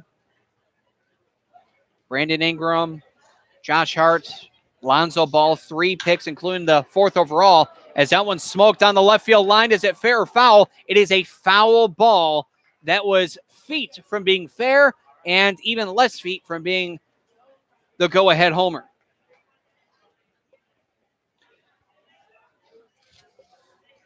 Tyler Becker putting a good charge into that one. Has 1 homer already on the season, 2 RBIs. That home run came right here at Wacona Park against the Pittsfield Suns. It's back on, I believe, the 4th. The 0-2, this one open-ended swing is slowly hit towards second. Only 1 play to make. Throw over to first in time. It's a smart play by Coley. Knows he can't get the runner at second, so he opts for the sure out at first. Good heads-up play. We've talked about a lot how the grass really slows up the ground balls here, and that's exactly what it did there. Not really strongly hit there by Tyler Becker, but there's only 1 play. Center fielder number 7, P.J. Berry, one of 3 base runners here for the Bravehearts through 4 1/3. He walked, but was later caught stealing on a saved wild pitch there from Peterson. Here's a pitch. Outside for a ball. The count here is 1-0. But that trade for the Lakers and New Orleans is going to be an absolute game changer for both teams. But also, it's going to be very weird seeing this team as opposed to, I should say, this year's teams as opposed to last year. Pitch is in there. Called strike.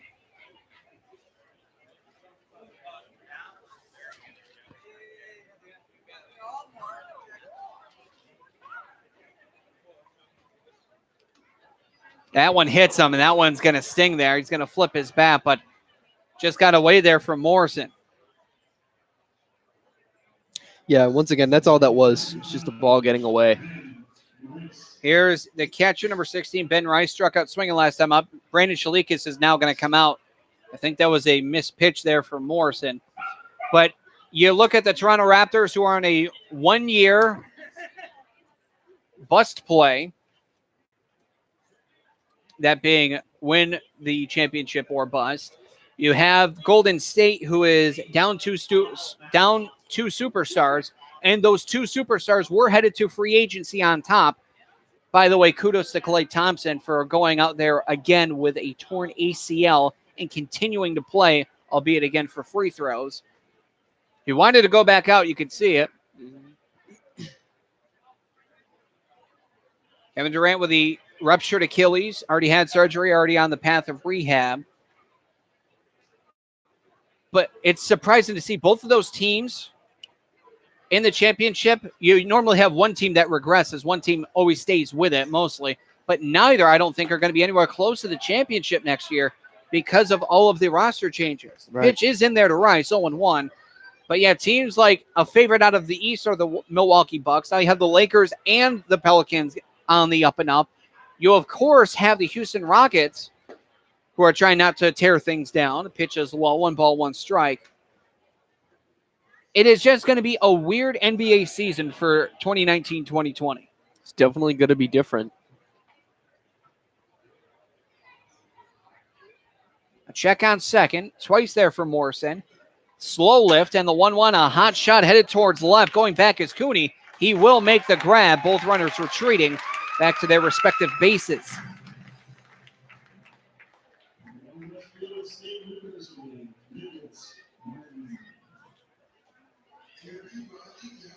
Nicholas Martin, victim of a strikeout last time out, was the right fielder.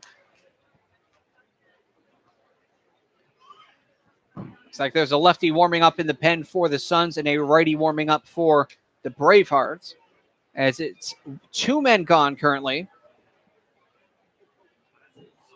And a step off.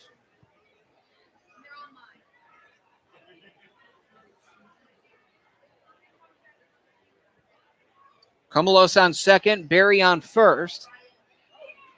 Here's a lift and deal. Caught on a miss there from Martin, who put a charge into that, but had the wrong battery size. The count is 0-1. The bullpen for the Worcester Bravehearts is a right-hander, Jacob Barker. For the Pittsfield Suns out there is number 41, Alex Price. Here's the 0-1.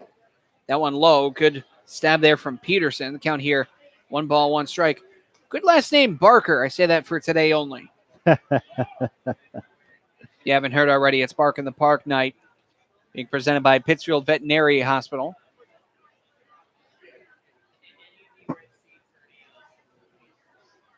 One. Drops low, hits at the knees there on the slider from Morrison. Great pitch. 1 ball, 2 strikes, 2 gone. This is the first jam that Morrison has really had to deal with. Not just tonight, but pretty much all season long. The 1-2 swung on and fouled back. Will continue at 1-2. Morrison's pitch count line through 4 2/3. It's pretty low. Has upped this inning. He's currently sitting at 80 pitches. From the stretch, Morrison has the sign he wants. The 1-2. Swung on over the pitcher, headed towards second. The tag is applied there from Cooley, and he's able to hang on to the baseball as well. So that'll go down as a fielder's choice. 4 unassisted. We head through 4.5 to the Bottom of the fifth is in the top frame. No runs, no hits, no errors, and 2 men left. Pittsfield Suns lead it by a score of 1-0. You're listening to Pittsfield Suns Baseball on the Pittsfield Suns Baseball Network.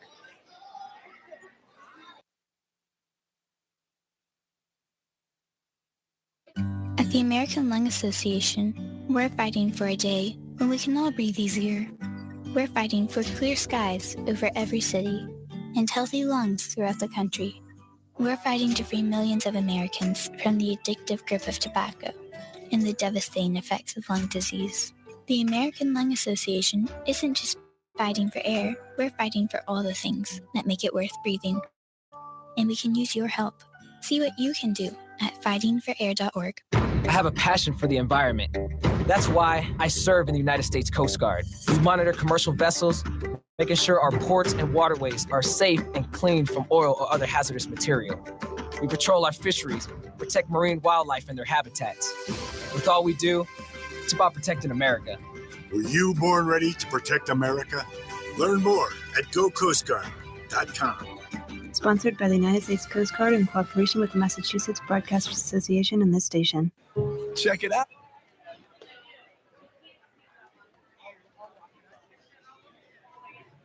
Bottom 5, 8, 9, 1 hitters for the Suns. Barry, Cooney, Tranquil will dig in.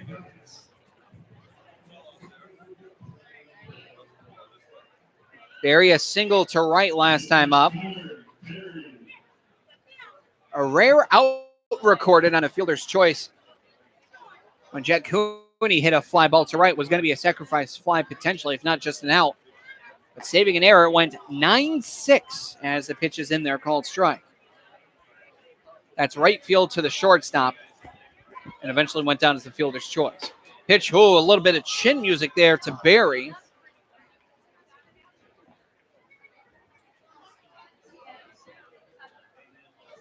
Here's the 1-1, a hot shot, and that's going to go right in front of Barry.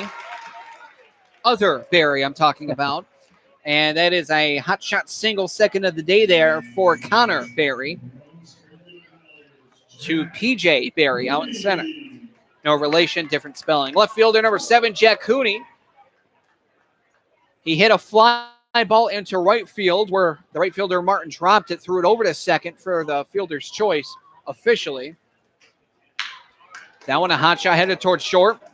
Flip to second for one. Throw is high over at first, but still got it. 6-4-3 double play. Ends that one pretty quickly.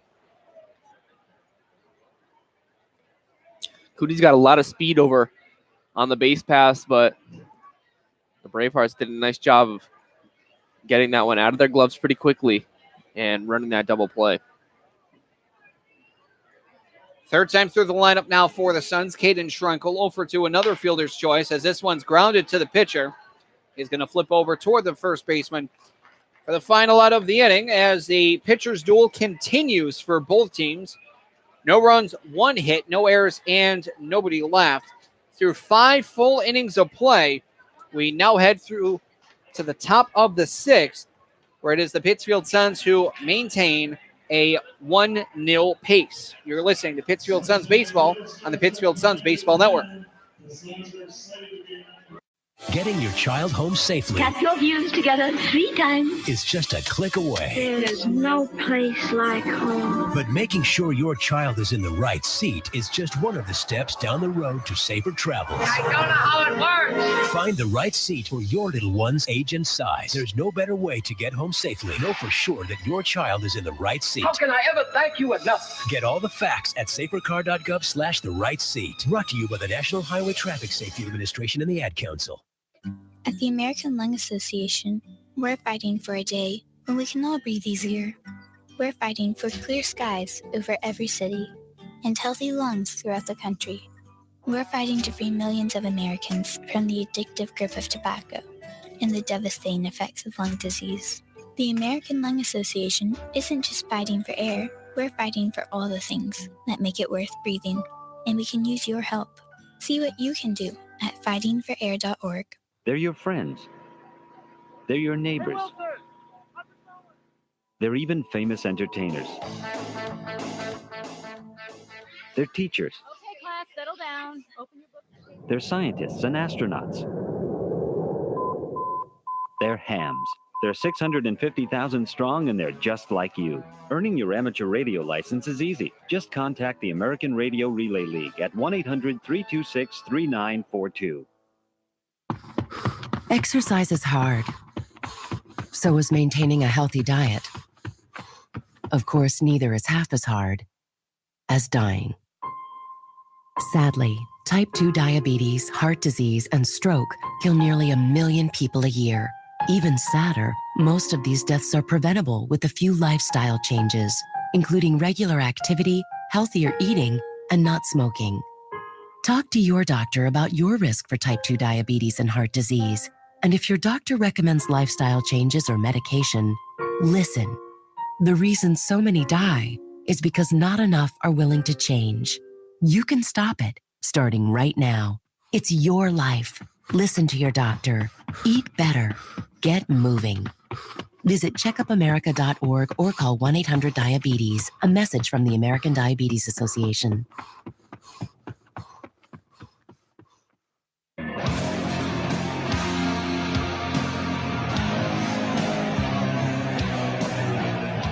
New pitcher in the ballgame, the aforementioned number 41 lefty, Alex Price. He is going to relieve John Morrison, who had his outing and then some. And it's surprising to say that this is his second best start of the season when you have a line that goes like this, because boy howdy, did he have a great outing. 5 innings full, 18 batters faced, no runs, 1 hit, a walk, and a hit by pitch.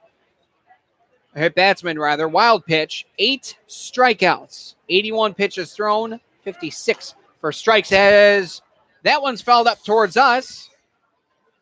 And that one finally scares Colin. There you go. That'll be the one. That was about, let's say, 3 feet above you. So, yes, that will be the one. If I was paying attention, maybe it wouldn't have scared me, but I was tweeting, so I got an excuse. Ricciardi with a drag bunt foul.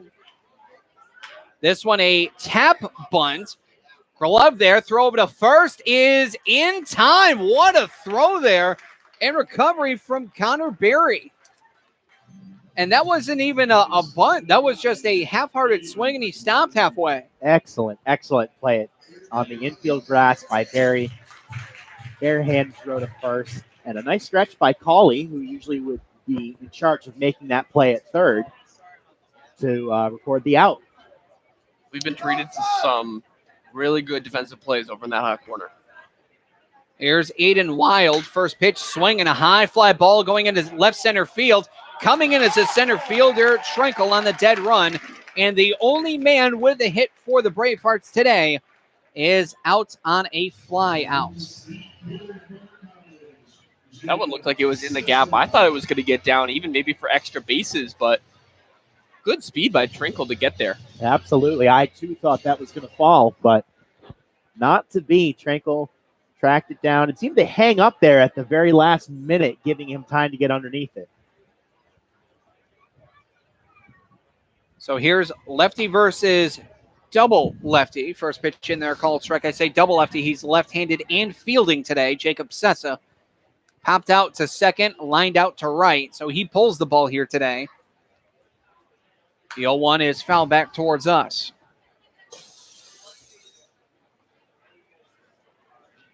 No runs, 1 hit, 2 errors for the Bravehearts. 1 run, 4 hits, 0 errors for the Suns. And an absolute dynamite of a pitcher's duel. The 0-2. That one almost lunging for it. That one was Sessa, and he holds off. And he gets rewarded for it. The pitch was low.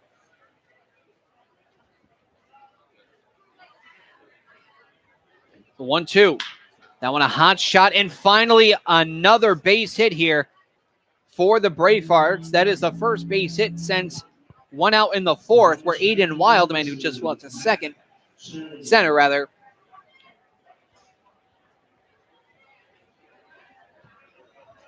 So it's been 9 hitters since their last base hit.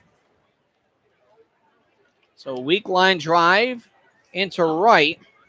So Sessa continues to pull the ball today.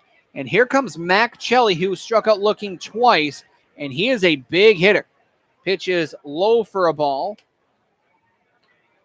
1-0 is the count.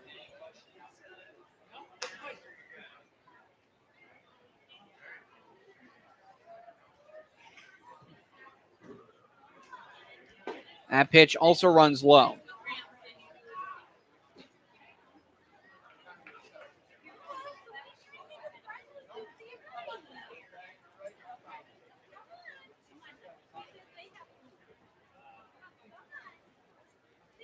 Here's a 2-0 now. That one does hit, and the count is now 2-1. Mac Chelly comes from Chapman University, which is located in Orange, California. He hit 3 home runs, 30 RBIs this season, 263 average. Struck out 29 times, however. Was 3 for 4 in stolen bases. That pitch gets on the inside corner. Now it's 2 balls and 2 strikes. Chelly played last year for the Bravehearts. Hit a whopping 7 home runs, went 306 in 35 games played, and he had 23 RBI. It's interesting because he only has 5 home runs combined in his 2 years at Chapman, 2 in his first year, and then 3 this past season. Fit and field has been good for him. 2-2, swung on, fouled off again. We'll go back to 2-2.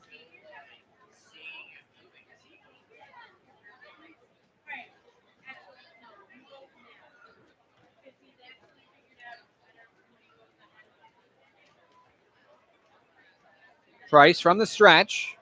2-2. Swung on yet again, fouled off, and that one again is an insurance policy onto the houses on Wacona Street. Had the distance, but well foul.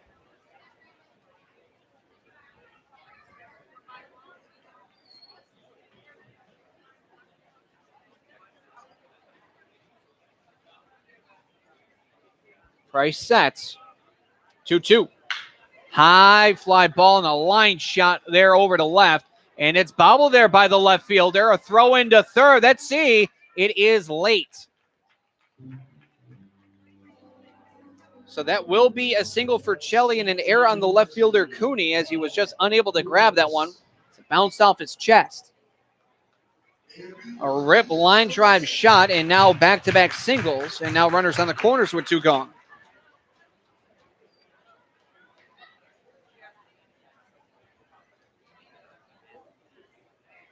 Paul Cumulos last time up struck out just like the first time, but he reached first on a drop third strike as it was a wild pitch.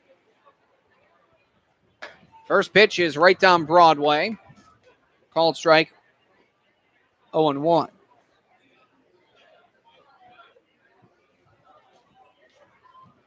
We are in the top of the 6th, and we are 1 hour and 21 minutes into the contest. The 0-1. So that one waved and missed on the changeup there from Price. Count is now 0-2. That was a great off-speed pitch by Price. Fooled Comulos.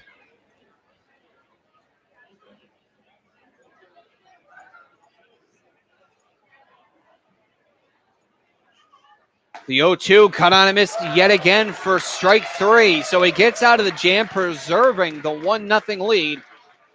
And that is the 9th strikeout of the ballgame for the Pittsfield Suns pitching staff.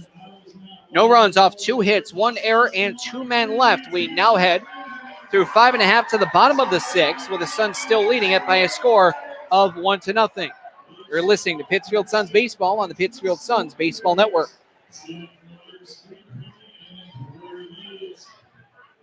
They're your friends. They're your neighbors. They're even famous entertainers. They're teachers. Okay, class, settle down. Open your book. They're scientists and astronauts. They're hams. They're 650,000 strong, and they're just like you. Earning your amateur radio license is easy. Just contact the American Radio Relay League at 1-800-326-3942. So here's my cell phone number, my husband's cell phone number, and here's the number to the grandparents. The number of the restaurant we'll be at, it's just down the block. And I told the neighbors you were here, so if anything happens, anything at all, don't hesitate to call. And what's your cell phone number again? I don't think I put that in. Honey, what? Honey, he'll be fine. Okay, let's go. I know you're right. The odds of a babysitter calling 911 1 in 1,400. The odds of a child being diagnosed with autism, 1 in 150. You know the odds of autism. Now learn some of the signs. No big smiles or other joyful expressions by 6 months. No back and forth sharing of sounds or facial expressions by 9 months. And no babbling by 12 months. To learn more of the signs and more about autism, visit autismspeaks.org. Brought to you by Autism Speaks and the Ad Council.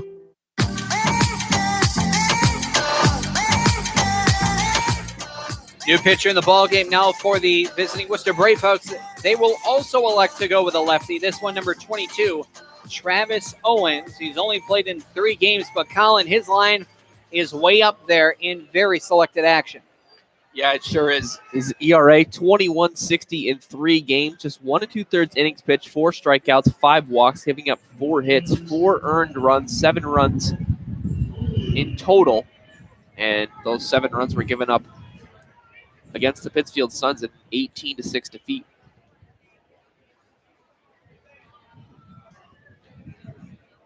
So it'll be Mark Cooley. Fly out to right, strikeout. He's 0 for 2. Give you the line on Troy Clem in just a moment here. Lefty Owens with the pitch.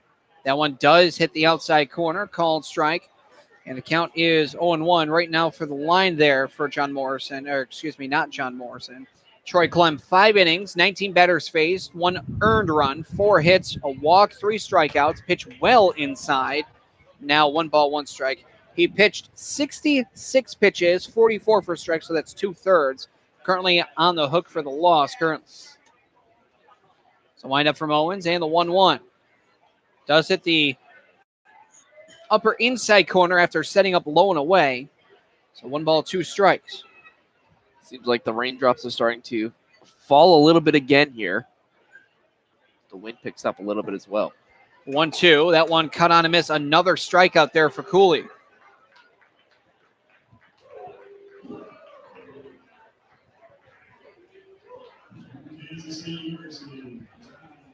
Dom Hughes walked his last time up.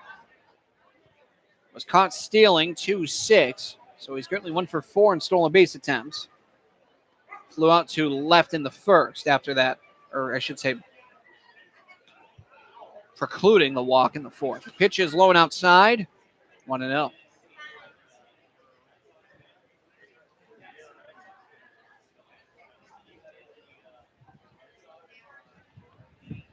Continuing the lefty versus lefty confrontation. Pitch misses. Now 2 balls and no strikes as wind brings in a little bit. I could really see that trees blowing out there. 2-0. That one gets in the strike zone, about knee high.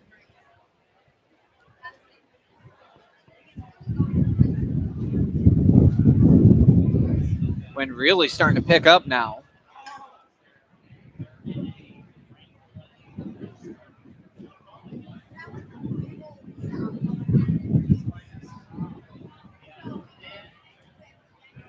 Here's the 2-1.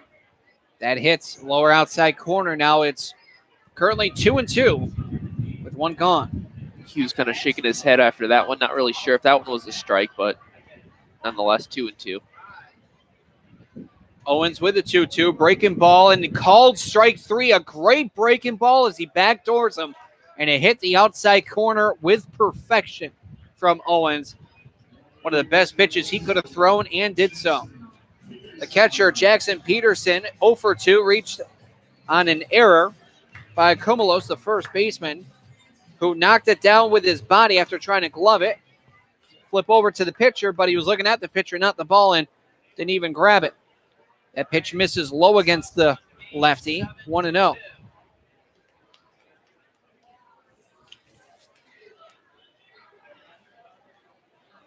Owens, the 1-0.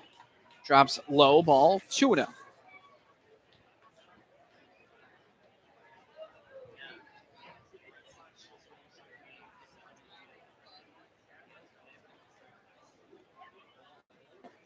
Is now 3-0, and Peterson's not going to swing until he sees at least 1 strike.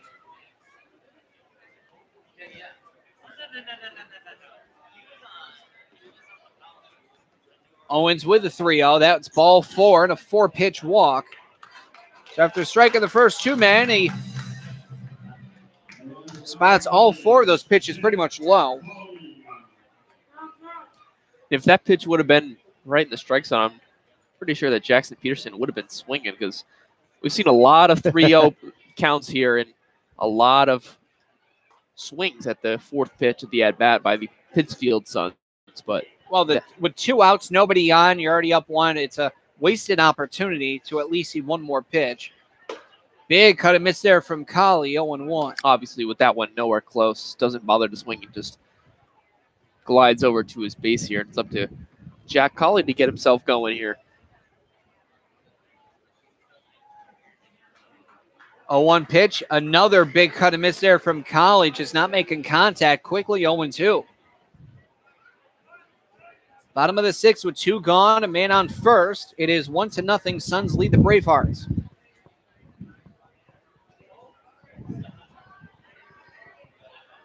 That one drops low, says Mark Irish, bases umpire. John DiGirolamo. DiGirolamo, there we go. Runner goes. The pitch is swung on, fouled off. Well foul. And that one's going to go pretty much 4/5 of the way to Wacona Street. Foul ball spoiling what was a pretty good jump by Jackson Peterson. But with 2 outs, you do have to defend. Oh, certainly. No doubt. 1-2, curveball, cut on and miss. Down goes Colley. And after giving up a walk, it's Owens who comes in relief and strikes out the side. No runs, no hits, no errors, 1 man left. We now head through 6 full innings of play and an hour and a half into the contest. It's been quite a quick one, as it's been a pitcher's duel. 1-0, Suns lead the Bravehearts. You're listening to Pittsfield Suns Baseball on the Pittsfield Suns Baseball Network. Type 2 diabetes is a serious chronic health threat in America. It affects tens of millions of people. Many people who have the disease don't know it. Diabetes can cause health problems such as heart disease, strokes, amputations, and blindness. Talk to your doctor, get screened if you're at risk, and learn how to avoid becoming one of the millions of new cases of diabetes each year. You can help prevent type 2 diabetes. A message from CDC and HHS. I have a passion for the environment. That's why I serve in the United States Coast Guard. We monitor commercial vessels, making sure our ports and waterways are safe and clean from oil or other hazardous material. We patrol our fisheries, protect marine wildlife and their habitats. With all we do, it's about protecting America. Were you born ready to protect America? Learn more at gocoastguard.com. Sponsored by the United States Coast Guard in cooperation with the Massachusetts Broadcasters Association and this station. Hi, this is Paul McCartney on behalf of RAD. If you're drinking, you can't drive my car or any car. Remember, if you're partying this holiday season, don't drink and drive. Got it? It's just not worth it. Doesn't make sense. Thank you. Yes, I'm gonna be a star. Public service message brought to you by the U.S. Department of Transportation, RAD, the National Association of Broadcasters, and the Ad Council.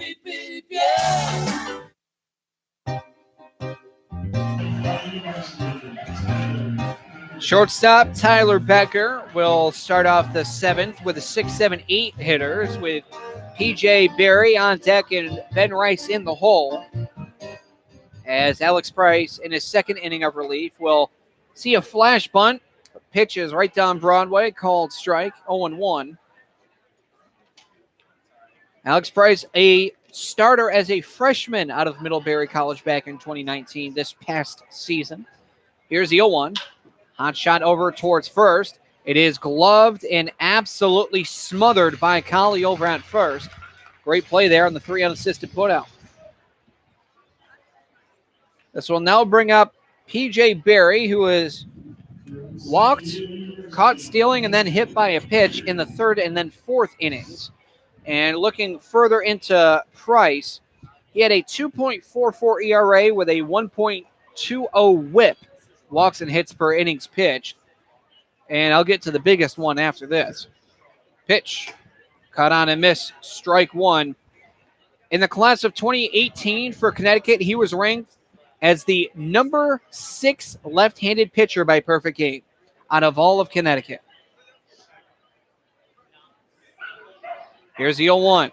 That pitch is a good changeup in there, called strike. 0-2 now for Price, who throws a fastball around 87. We just saw a circle change. He also throws a slider and a curveball. That one off the end of the bat will be fouled off. Now 0-2. Well, we're getting our second look here at Wacona Park at Alex Price. We saw him in the opener against the Bristol Blues when he went 5 innings, giving up the 6 hits and 2 runs. And he pitched a decent game. He really did. Pitch outside. And then he also had an outing against the North Shore Navigators where he went 6 innings, giving up 9 hits, just 3 runs, 1 of them earned, and 7 strikeouts. So he's done a really nice job here so far for the Pittsfield Suns. He'll continue as the tag applied. A great circle change there from Alex Price with a strikeout. His second and the team's 10th.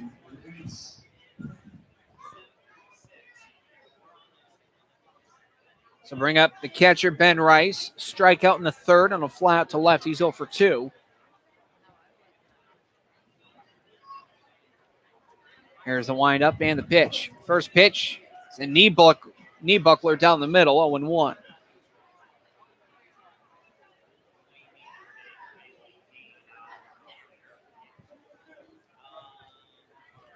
Price winds and deals the 0-1.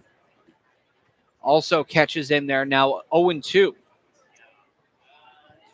Rice with a very solid 278 average at Dartmouth College this past season. 1 home run, 11 RBIs. Did have 2 triples, 4 doubles. The 0-2. That one misses. If not outside, must have been high. 1 ball, 2 strikes. Just had 1 error in 76 putouts, making his fielding percentage .989. 1-2, a defensive swing fouled off. 1-2 is the count. 2 men gone. Top 7, 1-0. Suns lead the Bravehearts. 7 hits collectively, where the tiebreaker goes to the Suns, and 3 errors collectively, where the tiebreaker goes to the Bravehearts. Another defensive swing, another foul ball, another 1-2 count.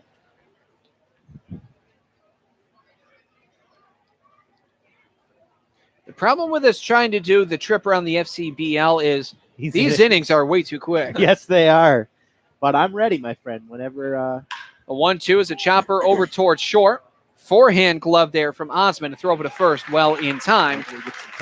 That's going to end the inning, and it's stretch time as it's a 1-2-3 inning. No runs, no hits, no errors, nobody left. Through 6.5, it's stretch time.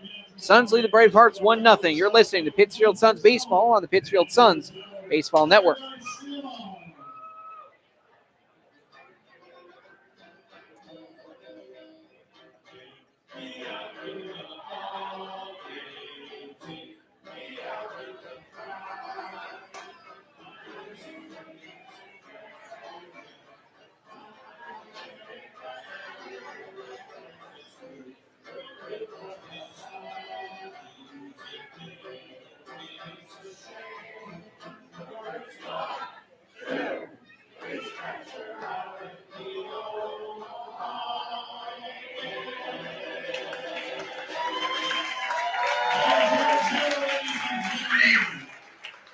Do you suffer from the heartbreak of brain rot, feeling bored, sluggish, listless, not had a new idea in days? Using electronic gizmos without a clue why they work? Now there's help. Ham radio, guaranteed to stimulate your corroding neurons and open a whole new world of excitement. To learn more about ham radio, go to helloradio.org. Side effects of ham radio usage include mental stimulation, desire for education, new career paths, understanding of technology, and cases of addiction have been reported. If you experience any of these symptoms, you're welcome. Ham radio. It's not your granddaddy's radio anymore.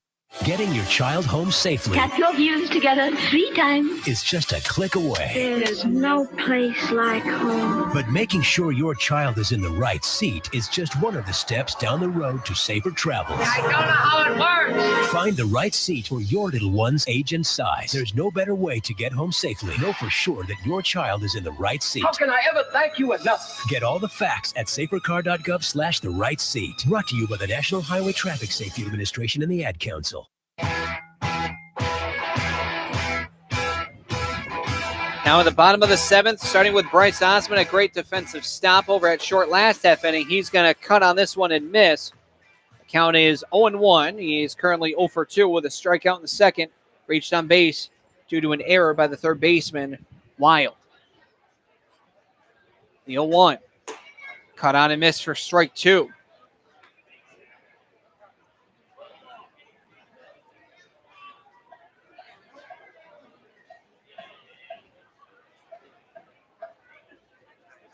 The 0-2 well high there. 1 ball, 2 strikes and out leads.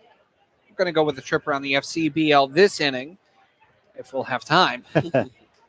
Here's hoping.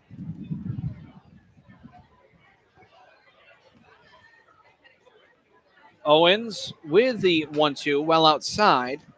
2 balls and 2 strikes here to Osmond.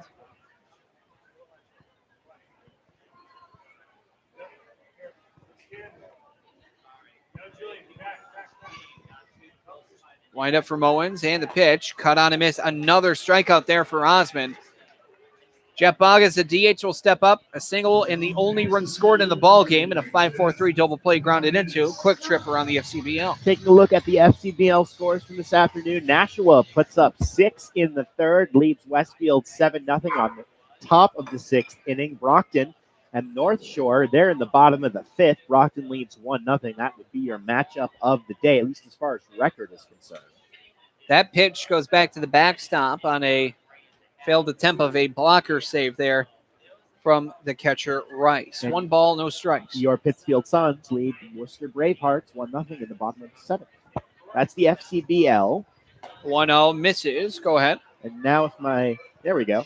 Taking a look at some MLB scores from today. I've got some fun stuff for you there. Arizona leads Washington 10-3 in the bottom of the 9th. Cleveland blanking the Detroit Tigers 3-0 in the top of the 6th. That one a hot shot towards the shortstop, just past the diving shortstop Becker, and it might have touched his glove on the dive attempt, but a big hit there for Jeff Boggess. And the 5th hit on the day for the Suns. That Arizona-Washington game just went final. Arizona winning that 10-3. Miami leads Pittsburgh 4-3 in the bottom of the 5th. Texas beating Cincinnati 2-0 in the top of the 2nd. The Mets put up 5 in the 1st. They lead the St. Louis Cardinals 5-1 in the bottom of the 1st. No score yet. Philly at Atlanta, KC at Minnesota, the Yankees at the Chicago White Sox. Pitch is in there, called strike to third baseman number 43, Connor Berry. Just like Jeff Boggess, he has 2 hits in the ball game, both singles. 3 games yet to come. San Diego at Colorado, that's an 8:10 first pitch. Seattle at Oakland starting at 9:07. Chicago, the Cubs at the Los Angeles Dodgers. That is a 9:10 first pitch. The 0-1 is a chopper. Heads towards second. A glove flip over to second. Throw over to first. In time. What a play from Mariano Ricciardi. Oh, that was pretty. Oh, my goodness. I don't think I've ever seen anything like that. A thing of beauty there from the second-year second baseman Mariano Ricciardi on the 4-6-3 double play to end the inning as no runs come aboard off of 1 hit. Quickly erased thanks to that glove flip double play. No errors and nobody left. An absolute beaut of a play. We're through 7 full. We head to the top of the 8th with the Pittsfield Suns still leading the Bravehearts by a score of 1-0. You're listening to Pittsfield Suns Baseball on the Pittsfield Suns Baseball Network. Type 2 diabetes is a serious chronic health threat in America. It affects tens of millions of people. Many people who have the disease don't know it. Diabetes can cause health problems such as heart disease, strokes, amputations, and blindness. Talk to your doctor, get screened if you're at risk, and learn how to avoid becoming one of the millions of new cases of diabetes each year. You can help prevent type 2 diabetes. A message from CDC and HHS. They're your friends. They're your neighbors. They're even famous entertainers. They're teachers. Okay, class, settle down. Open your book. They're scientists and astronauts. They're hams. They're 650,000 strong, and they're just like you. Earning your amateur radio license is easy. Just contact the American Radio Relay League at 1-800-326-3942.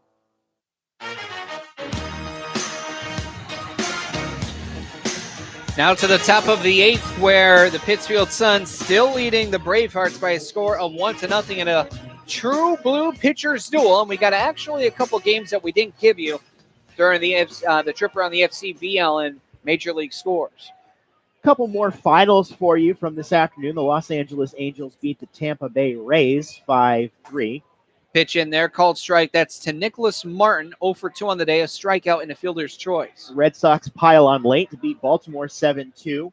San Francisco edges out the Milwaukee Brewers 8-7. High fly ball deep to right center field. Going back is Hughes. Further back, he's going to dive, and it's going to go off of his glove. Rounding second now is going to be Nicholas Martin, and he's going to get in there with a stand-up leadoff triple. And just like that, the tying run is 90 feet away. And for the man who just made an absolutely terrific glove flip turn of a double play, here comes Mariano Ricciardi, who's 0 for 3 on the day. Houston beats Toronto 7-2. Fun little bit from that game. Outfielder Yordan Alvarez for the Houston Astros becomes the 4th player ever in the majors Pitch outside corner, called strike 2. to hit 4 home runs in his first 5 games at the major league level. Additionally, a fun headline from last night, we had an intentional balk. That one is shaded foul, 0-2. Intentional balk. An intentional balk by Kenley Jansen, the Dodgers closer. Here's what happened. Leading 5-3 in the bottom of the 9th with 2 outs, and a runner on second. Here's the 0-2 pitch outside. I want to hear this. Jansen balked the runner to third to get him out of the way, to keep him from relaying signs to home and to get him out of his field of vision and off his mind. He proceeded then to strike out the batter and win the game for the Dodgers. Woof. That has been your trip around the MLB. 2-2 is the count as the pitch missed. I've never seen an intentional balk. Oh, no. Never heard of it, ever. Pretty fantastic, actually. That one towards second. Glove there by Cooley. Throw over to first in time. And a great stop from Cooley. Prevent the runner from scoring. Yes, sir. Fantastic stop by Cooley. Backhand stab. He charged it to not allow the runner, Martin, to get anywhere down the base path. Fantastic play at second by Cooley. He continues to be an outstanding player in all facets for the Suns team. Here is Aiden Wild. It's rare to see a player with a hit these days, but he's 1 for 3. His single was back in the 4th. In the 1st, he grounded to short. In the 6th, he flew out to center. Pitch well outside. 1-0. For Nicholas Martin, who stands on third base, that's his first hit in a Worcester Bravehearts uniform, and it comes as a triple. Not a bad way to kick off the hitting. Actually, that's the first extra base hit we've seen today as well. That pitch drops low there. Count is 2-0 from Price. Right-handed hurler in the pen here for the Bravehearts. Really nothing much going here for the Suns. 2-0. High fly ball. Traveling behind first base. And let's see, they are going to, run out of room. No way would they have been able to make that play. Even reaching over, I don't think they would have been able to make the play. Tagging up on the play was Nicholas Martin over there. He had 17 stolen bases for Westfield State this past baseball season. He was caught 6 times, but he does have some speed over there. He's one of their utility mans, can play pretty much every position, is listed as a catcher on the Westfield State Owls roster as well as the Bravehearts roster, however. 2-1. Good breaking ball there. Price gets it at the knees. 2 balls, 2 strikes, 1 out. but the tying run is 90 feet away in this pitcher's duel. It's 1-0 in the top of the 8th. 2-2. Bounces, gets away, and it looks like that's going to score the run. It looked like it hit the plate, so that'll be ball 3. It's now 3-2 full, but the tying run comes aboard. It's now 1-1. Said just a moment ago, Billy, what a way to introduce yourself to the Bravehearts roster with a triple, even bigger now that he's scored to tie up this game. So that means Morrison will no longer be in line for the win. It is all knotted up at 1 apiece.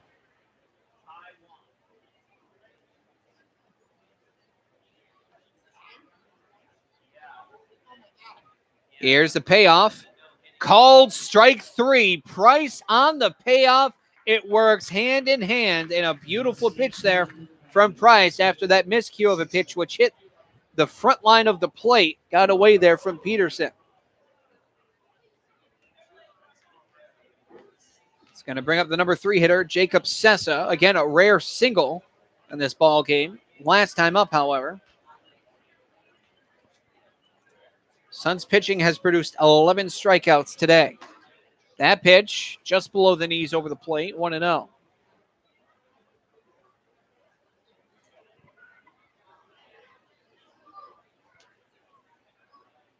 The 1-0. That one shaded foul out of play.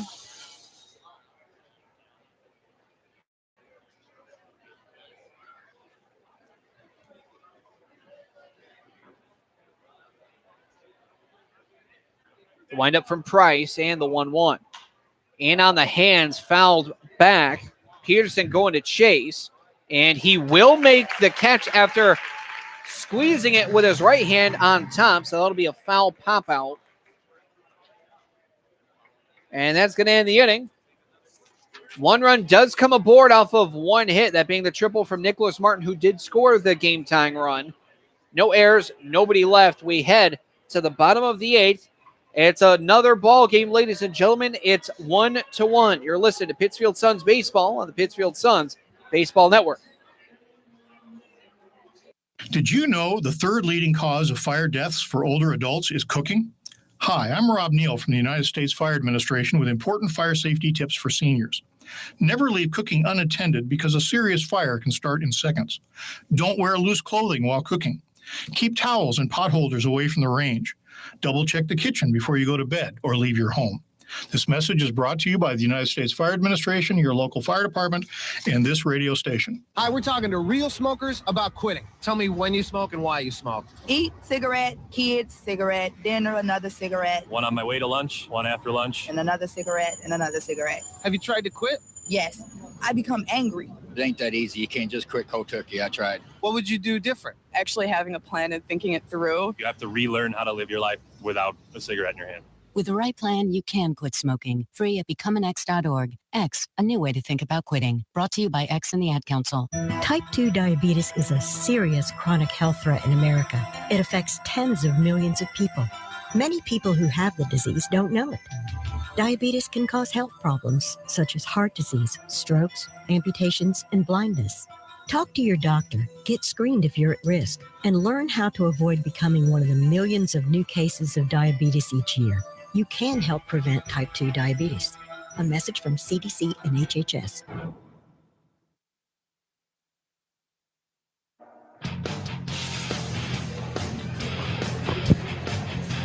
It'll be the 9-1-2 hitters for the Suns as they find themselves currently in a tie ball game now after the longest time. Whoa, the longest time. They were in a 1-0 absolute pitcher's duel, but a triple in the first extra base hit of the ball game by Nicholas Martin, then scored on a wild pitch. So it'll be Jack Cooney, who instead of a sacrifice fly to right, hit it towards Martin, the right fielder, went off his glove, saving an error. However, he threw to second to get a force out. So it's a RBI fielder's choice. He also got a stolen base. First pitch is in there, called 0-1. He was later recorded out on runner's interference. which went 6 unassisted for Becker. The 0-1 is low and away. 1 ball, 1 strike. Some fun stats here on the new Bravehearts pitcher, Bryce Helgeth. He's not some of the ones you might expect. He's batting .250. Hot shot over to Ricciardi at second. Backhand stab. Throw over to first in time. Not uncommon to see two-way players. You saw Thomas Hughes last year going two-way, whether it be short, second, third, pitch, outfield. He played everything except for catcher, which he was catcher 3 years ago. 4 hits and 16 at-bats for Helgeth. A home run, 2 ribbies. Good for the NL, as here is Caden Trinkle. First pitch at the knees, called strike. Trinkle 0 for 3. Strikeout looking in the first. Fielder's choice and stolen base in the third. Ground out to the pitcher in the fifth. That one foul tip back into the mitt.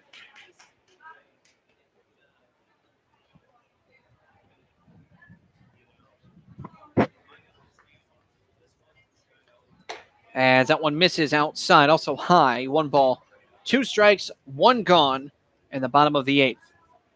1-1 it is between Worcester and Pittsfield. Wind up, 1-2. High fly ball, left field side, but foul, out of play and out of play. Bryce Helgeth out of Dayton University only had 1 at-bat for Dayton this season. It was a walk. That pitch is fouled back also. It was primarily used as a pitcher. Just didn't go over too well. ERA of 13.89. Here's the 1-2. That one does not hit the outside corner on a very close pitch. It's now 2-2.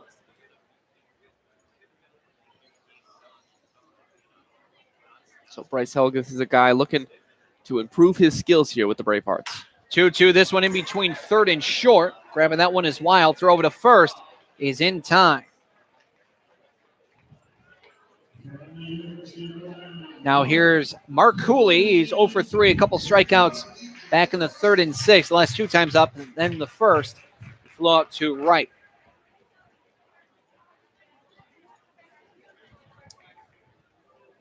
This is a guy that can do damage here. This is a guy you want up in this situation. 2 outs in the inning. Make the pitchers work here. Now a hot shot single up the middle, speaking of. And there you go. Quinn Deeney over here with a spot-on call. Don't worry, it happens all the time. Not only is that a clutch base runner for the Suns in this situation, a guy who has some speed, but that was a rocket back up the middle. That nearly took the pitcher's head off. Tom Hughes flew out to left in the first, walked and caught stealing in the 4th, struck out looking in the 6th.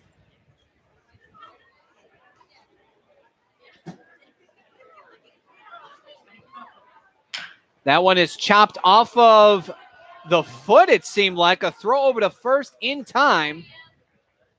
But instead it goes off the plate. That'll go down 1-3. That's going to end the inning on a very high chopper. No runs, 1 hit, no errors, 1 man left. We head now to the top of the 9th.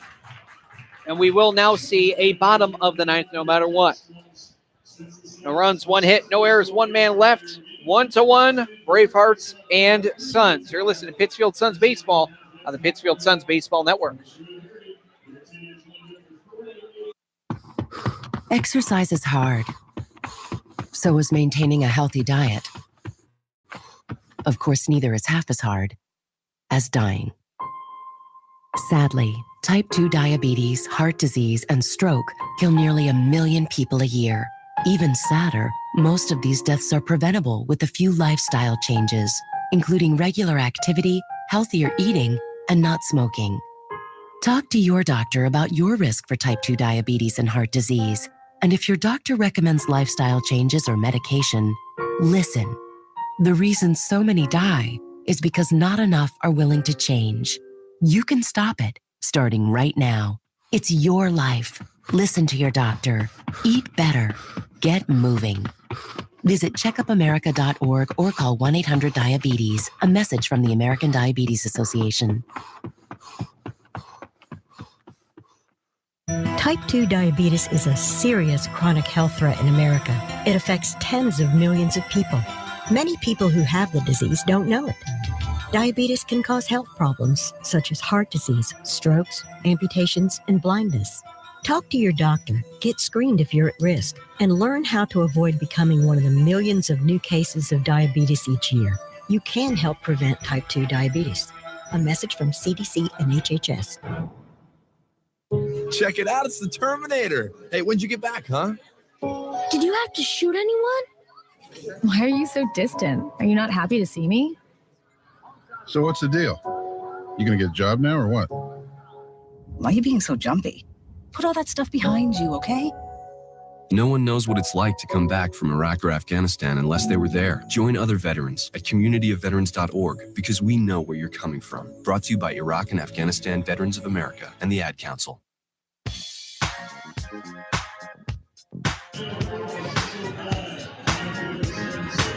Now the top of the ninth, and it'll be the middle of the order. Chelly, Komalos, Becker.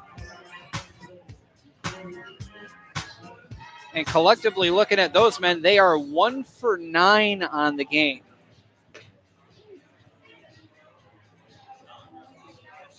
Chelly with a smoke shot single into left, his last time up. Also has 2 strikeouts. Komalos has 3 in practically every fashion you can think of. A strikeout, drop third strike, 2-3. A strikeout, wild pitch, and a strikeout swinging. And then Tyler Becker, also a victim of a strikeout and a couple of groundouts.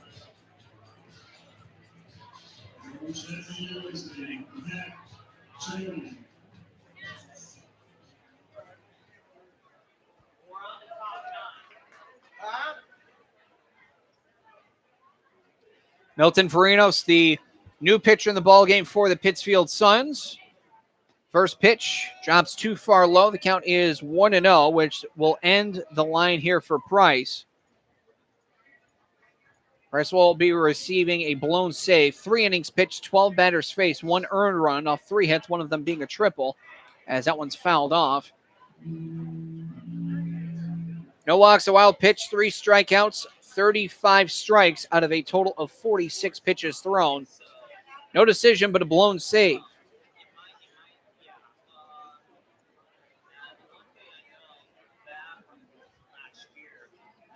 Here's the pitch. Big cut and miss there from Chelly. You try to make it 2-1. And now it is instead 1-2.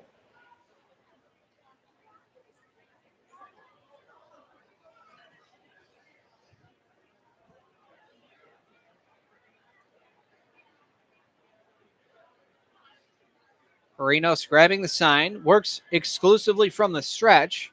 Will set, but time is called.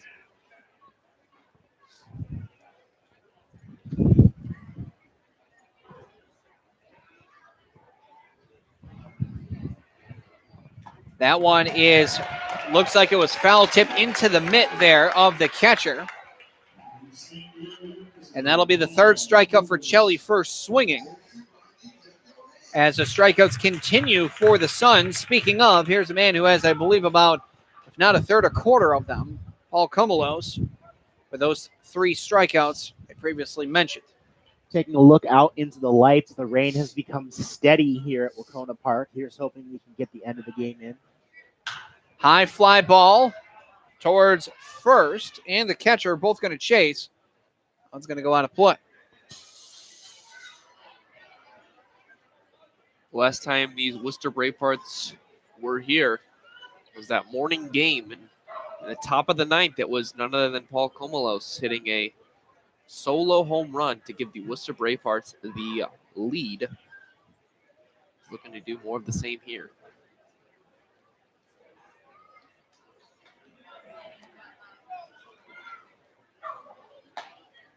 That is in there, called strike. Now the count is 0-2.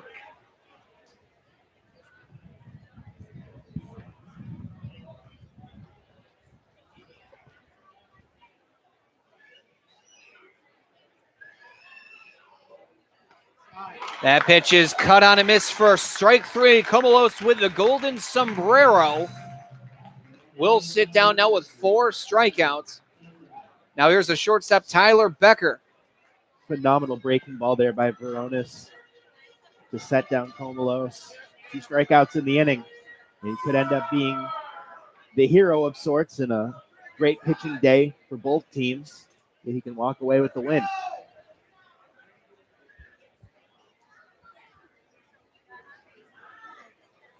Here's the first pitch. That one fouled back. Count is 0-1. If you get rid of the first pitch he has thrown this inning, which was a ball to Mac Jelly, after he's thrown nothing but strikes.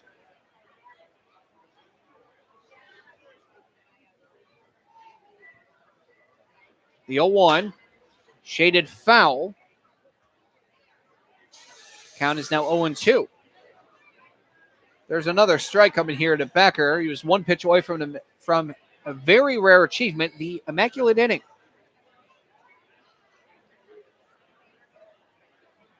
The 0-2, upstairs for a ball. Count is 1 ball, 2 strikes to Tyler Becker. Struck out in the second, grounded out to second in the 5th, grounded out to first in the 7th.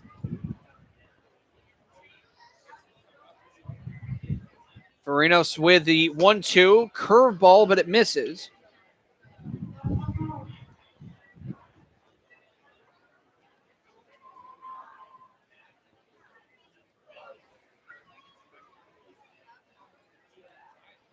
Two balls, 2 strikes, 2 gone in the top of the 9th.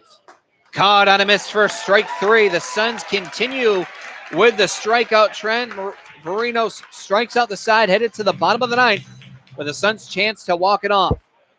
You're listening to Pittsfield Suns Baseball on the Pittsfield Suns Baseball Network.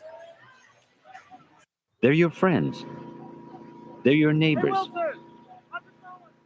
They're even famous entertainers. They're teachers. Okay, class, settle down. Open your book. They're scientists and astronauts. They're hams.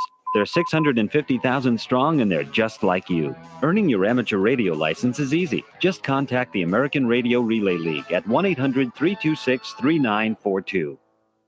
Hi, we're talking to real smokers about quitting. Tell me when you smoke and why you smoke. Eat, cigarette, kids, cigarette, dinner, another cigarette. One on my way to lunch, one after lunch. And another cigarette, and another cigarette. Have you tried to quit? Yes.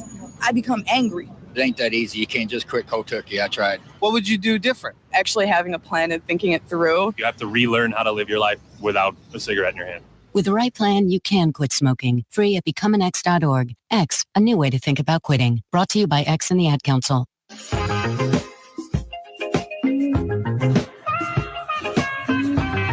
Middle of the order for the bottom of the 9th. Pittsfield Suns in a tie ball game with the Worcester Bravehearts and a 1-1 tie ball game.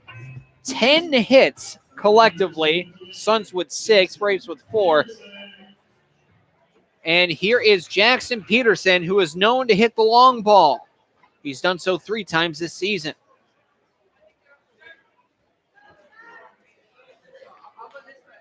First pitch swinging. First pitch foul that one off. Count is 0-1.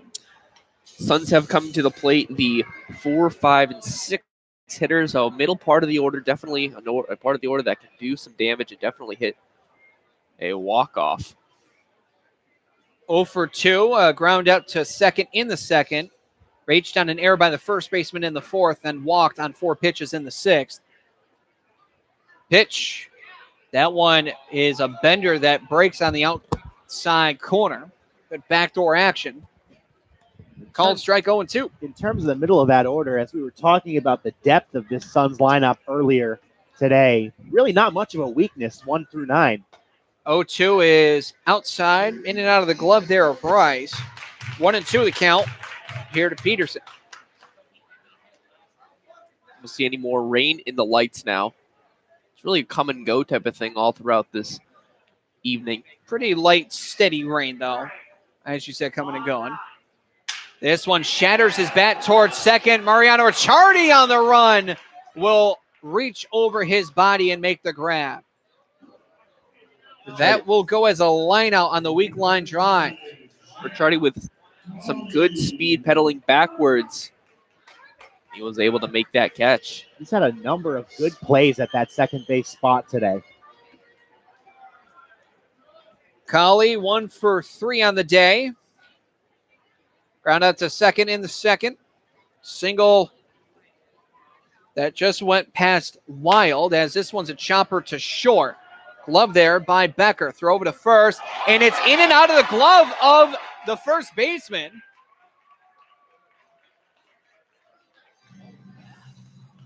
What would have been a 6-3 putout for the second out instead goes an error, E3 to Comolos. That one was right in and out of his glove. Just don't know what happened. His glove ripped. Well, I was going to say it earlier on a completely different play, but sometimes it's better to be lucky than good. And the Suns get a base runner here when they desperately need one. Nate Cormier currently going to be the pinch runner there for Jack Colley. And here comes a meeting on the mound. So Nate Cormier going to replace Jack Colley as a pinch runner. And here comes Bryce Osmond as well. And looking at Bryce Osmond again, not having the greatest of starts offensively for the Suns. Still looking for his first base hit in a Pittsfield Suns uniform. The meeting disperses.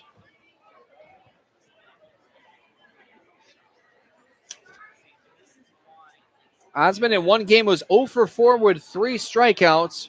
Here right now, he's 0 for 3 with 2 strikeouts, reached on base due to an error by Wild.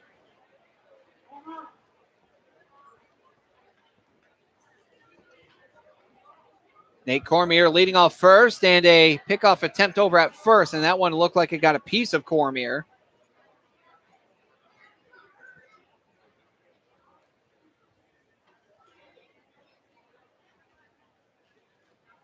Here's the first pitch. That one drops low for a ball. Count is 1-0. Nate Cormier currently represents the game-winning run.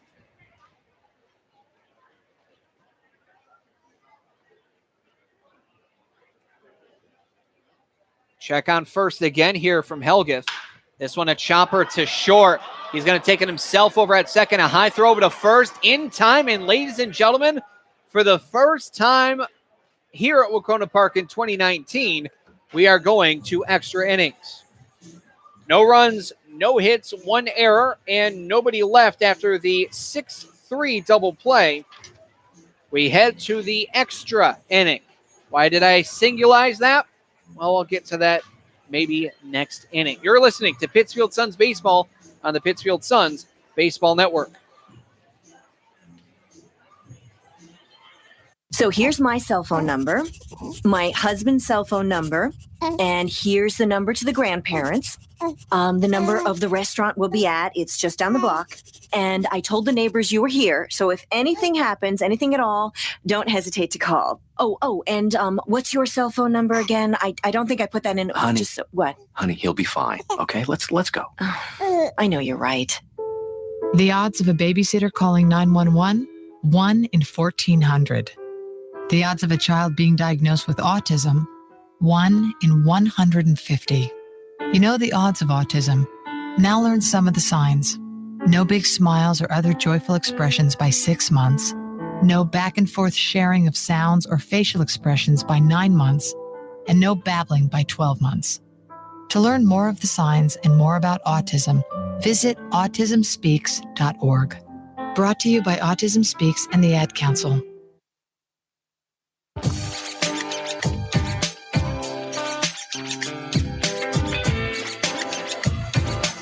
Now in the top of the 10th for the first time in extras, we got 2 defensive changes. The pinch runner, Nate Cormier, is going to be replaced by current now first baseman on the defensive change, Dan Baruch. Watch out for the long stretch. And now pitching for the Pittsfield Suns is number 35, Henry Leak. Milton Briones only with 1 inning. And in that 1 inning, well, he did his job. 3 strikeouts and 3 batters faced. Not too shabby. Can't ask for much better than that. You can't. Well, he could have pitched the immaculate inning, you know. That's the only one thing. I suppose you could ask for better than that, but you'd be a fool to. It'll be the bottom of the order and the top of the 10th. Wouldn't be surprised if we see a couple pinch hitters. We won't hear from P.J. Barry. Walked, caught stealing in the third, hit by a pitch in the fifth, struck out swinging in the seventh. Officially, he's 0 for 1.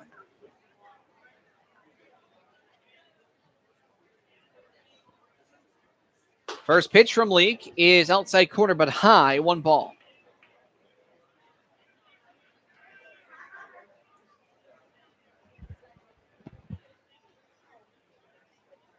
Next pitch is a slow roller headed towards third. Glove there by the third baseman. A short-armed flip over to first from Barry to Baruch.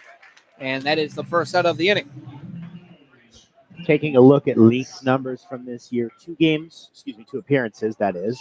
2 innings pitched, 1 hit allowed, 6 strikeouts, no earned runs.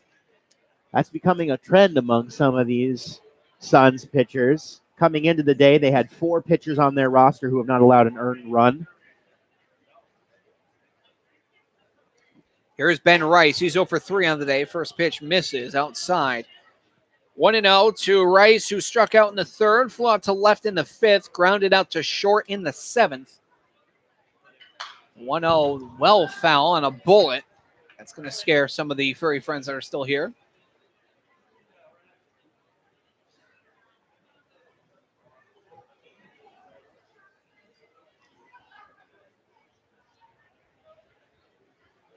Here's the 1-1. Big and late cut and miss there from Ben Rice. Speaking of furry friends, Billy, I'll have you know, there was this one time when I was calling a football game at college, we had a golden retriever run onto the field, stopped play for about 2 minutes. Oh, I thought you were going to talk about retrieving the tee. Oh, yeah. Kicking tee. No, I've not seen quite. it before. It was adorable. He had more yards rushing than the opposing team did that day. I'm not joking. The 1-2, that one misses outside. 2 balls and 2 strikes. Reminds me of that college football game. Or no, was it college or pro? Anyway, a kitten came onto the field. I think it was pro ball. And you had the announcers calling the action of the kitten and showing the stopping on a dime performance as that goes past the pitcher, backhanded, jump throw to first, not in time. That's a base hit there for Ben Rice's first of the ball game, and he represents the go-ahead run. Man, that was shades of Jeter there by Mark Coley with the flip throw. From the second base side, too. No Yes. less. Nice play there at first by Baruch to keep that from skittering toward the dugout. That could have been trouble had they let the runner advance to second. And that is now a pinch runner for Ben Rice. That is number 17, Idelson Tavares. Or Tavares. Tavares. With an E. My apologies for the mispronunciation. So he represents now the go-ahead run as Nicholas Martin, a triple last time up. First pitch is down Broadway. Called strike 0-1. Officially, he's 1 for 3, and the only extra base hit of the ball game goes to this man who pushed it past the right fielder Hughes on the diving attempt from Hughes. Time called here. Ricciardi on deck. 0 for 4. Pickoff throw over to first, not in time.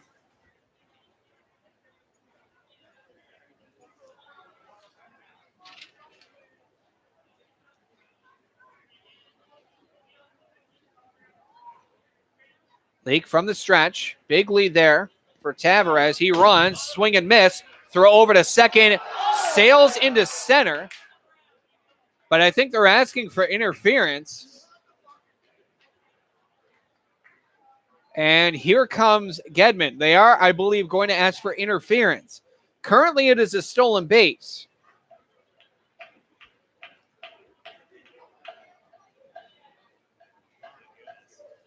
So Gedman arguing the call.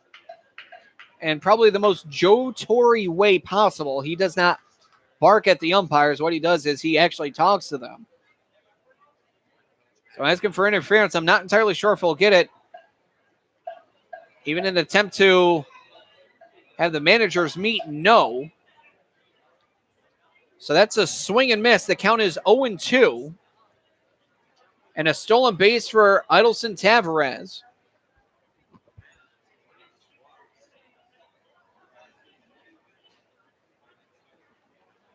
Now the go-ahead run is in scoring position. The 0-2. Pitch misses low and outside. 1 ball, 2 strikes, 1 gone. A little overzealous on that throw down was Peterson. He got a lot behind it, but sailed it over the head of Coley into center field. Fortunately, thrown so hard almost that it arrived at the center fielder. 1-2 is fouled out. But again, I really think that Peterson was asking for interference. I do believe he felt that he was interfered on the throw with because of the swing from Martin. It's entirely possible.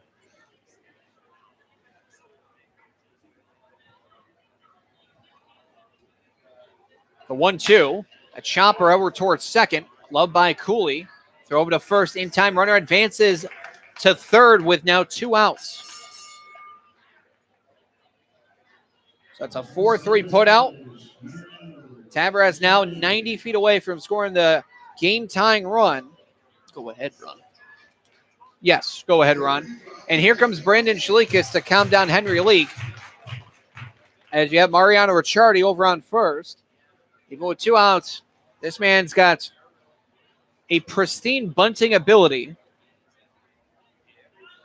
So I'm not going to rule out the suicide squeeze here. He's been one of the hottest hitters so far this season for the Bravehearts.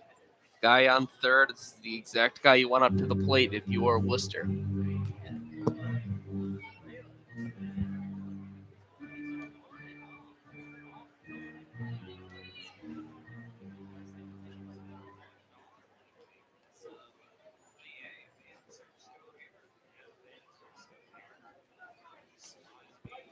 So Mariano Ricciardi with 2 outs represents the last charge of the offense here for the Bravehearts in a tie ball game. Pitch just misses outside, 1-0. Ricciardi is not much of a strikeout guy. Just 3 strikeouts this season, one of them today. Pitch. That one curves too low. Now 2-0. So he is going to put it in play. Hopefully one of the Suns is just in the right spot at the right time. 2-0. Hits the outside corner, 2-1. It would be interesting, but really not uncommon strategy if they wanted to intentionally walk Ricciardi, just given how well he's hitting. You have Aiden Wild, who is 1 for 4 on the day. That one's shaded foul. 2-2. But Leak feels his ability to go at Ricciardi. He feels he has the advantage, and right now he does. 2 balls, 2 strikes, 2 gone. With a go-ahead run 90 feet away in Idelson Tavares. Pitch misses upstairs, and the count is full, 3-2. You got Tavares on the third base bag. He's trying to play games a little bit with Henry Leak, kind of fake like he's going to steal home at the last second. Payoff. Swung on and missed for strike 3. Not much of a strikeout guy, but a big strikeout there from Leak. As the strikeout woes continue for the Bravehearts, the entire dugout comes out to congratulate the defense. And now the Pittsfield Suns are down to their final 3 outs in a tie ball game. They head to the bottom of the 10th in a 1-1 draw as of right now. You're listening to Pittsfield Suns Baseball on the Pittsfield Suns Baseball Network. The following commercial is sponsored by feedthepig.org, an organization devoted to helping you save money. We will not entice you with messages like lowest prices in town, dealer approved, certified pre-owned. Nor will we brag about our Huge selection, enormous variety. We will offer no contingencies like See store for details. Legal exclusions apply. because we simply want to help you spend smarter and save better. Log on to feedthepig.org. Find the benefits of saving for every stage of life. Brought to you by the American Institute of Certified Public Accountants and the Ad Council. Hi, we're talking to real smokers about quitting. Tell me when you smoke and why you smoke. Eat, cigarette, kids, cigarette, dinner, another cigarette, One on my way to lunch, one after lunch. and another cigarette, and another cigarette. Have you tried to quit? Yes, I become angry. It ain't that easy. You can't just quit cold turkey. I tried. What would you do different? Actually having a plan and thinking it through. You have to relearn how to live your life without a cigarette in your hand. With the right plan, you can quit smoking. Free at becomeanx.org. X, a new way to think about quitting. Brought to you by X and the Ad Council.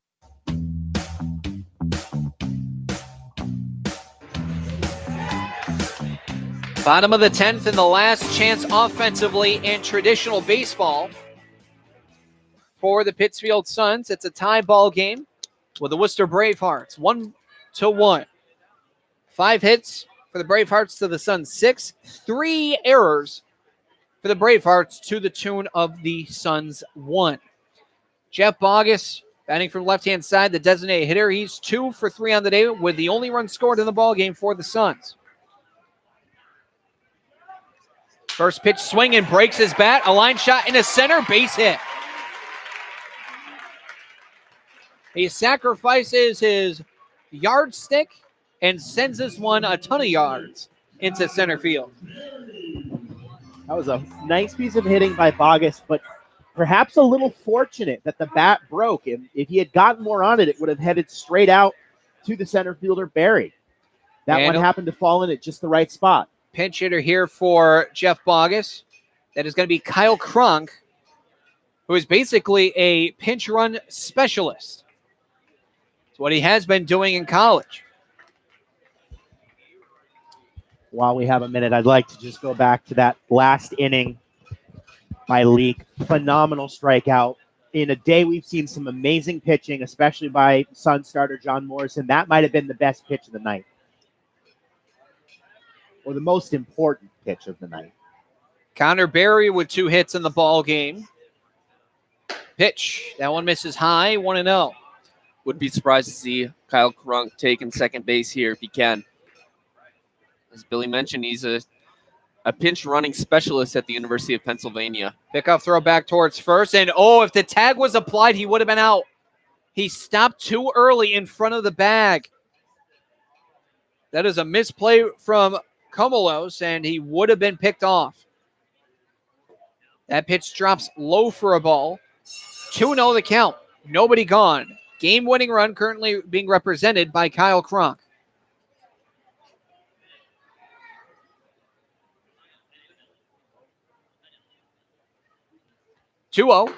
That's right down the middle, called strike 2-1.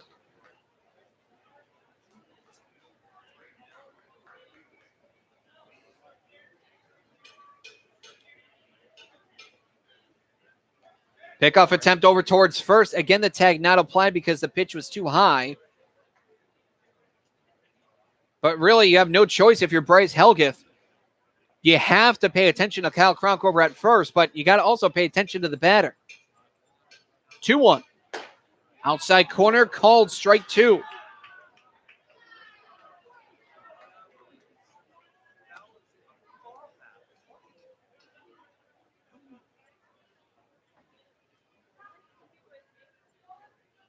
Helgeth sets from the stretch. 2-2. A check swing. Did he go? They say he did go.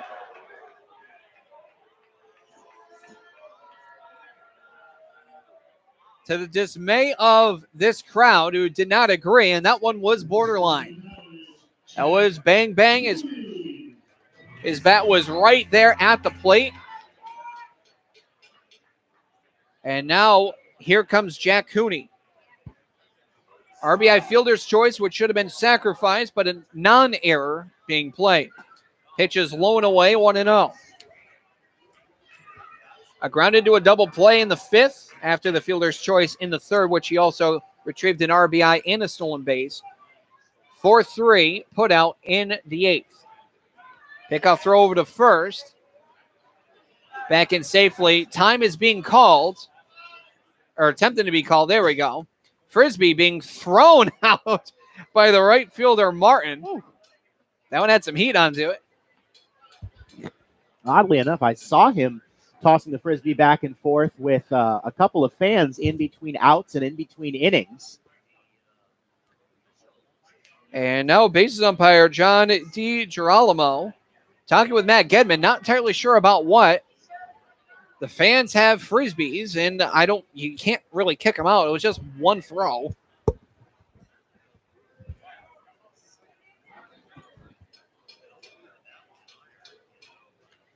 We resume play. 1 ball, no strikes, 1 out. Runner on first. That's Kyle Cronk, the pinch runner.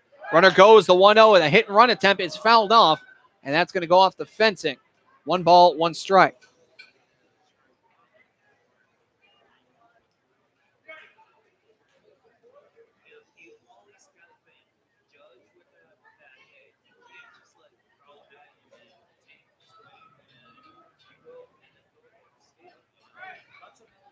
From the stretches, Helgeth. Checks first, the 1-1. Outside corner. Called strike 2. 1 ball, 2 strikes, 1 gone. Here in the bottom of the 10th and the last inning of baseball.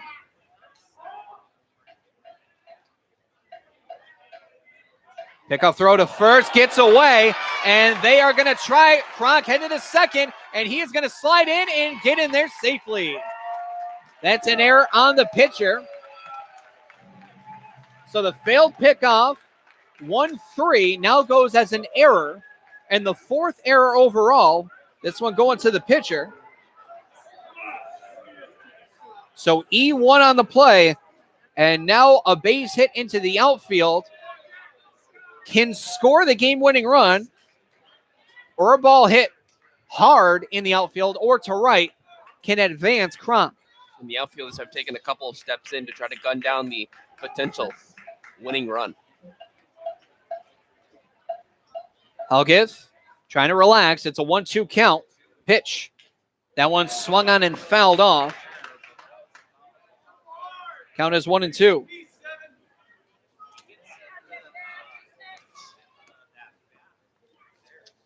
How fitting would it be for the Pittsfield native to get this one done? In extras, nonetheless.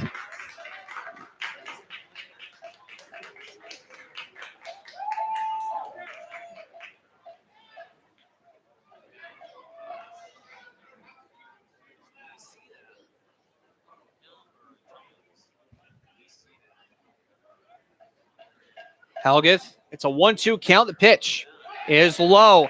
Almost went for it. There was Kronk. He took 2 steps, realized it was within the catcher's range, and retreated. Good heads-up play by Kronk there. He would have gotten gunned down at third, or we can assume so, by the positioning of the ball. Good play by him to stay where he was. 2 balls, 2 strikes, 1 out. Game-winning run in scoring position. The pitch is also low.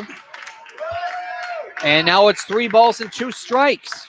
Pitcher Helgeth really making the new catcher Gardner work for those balls in the dirt.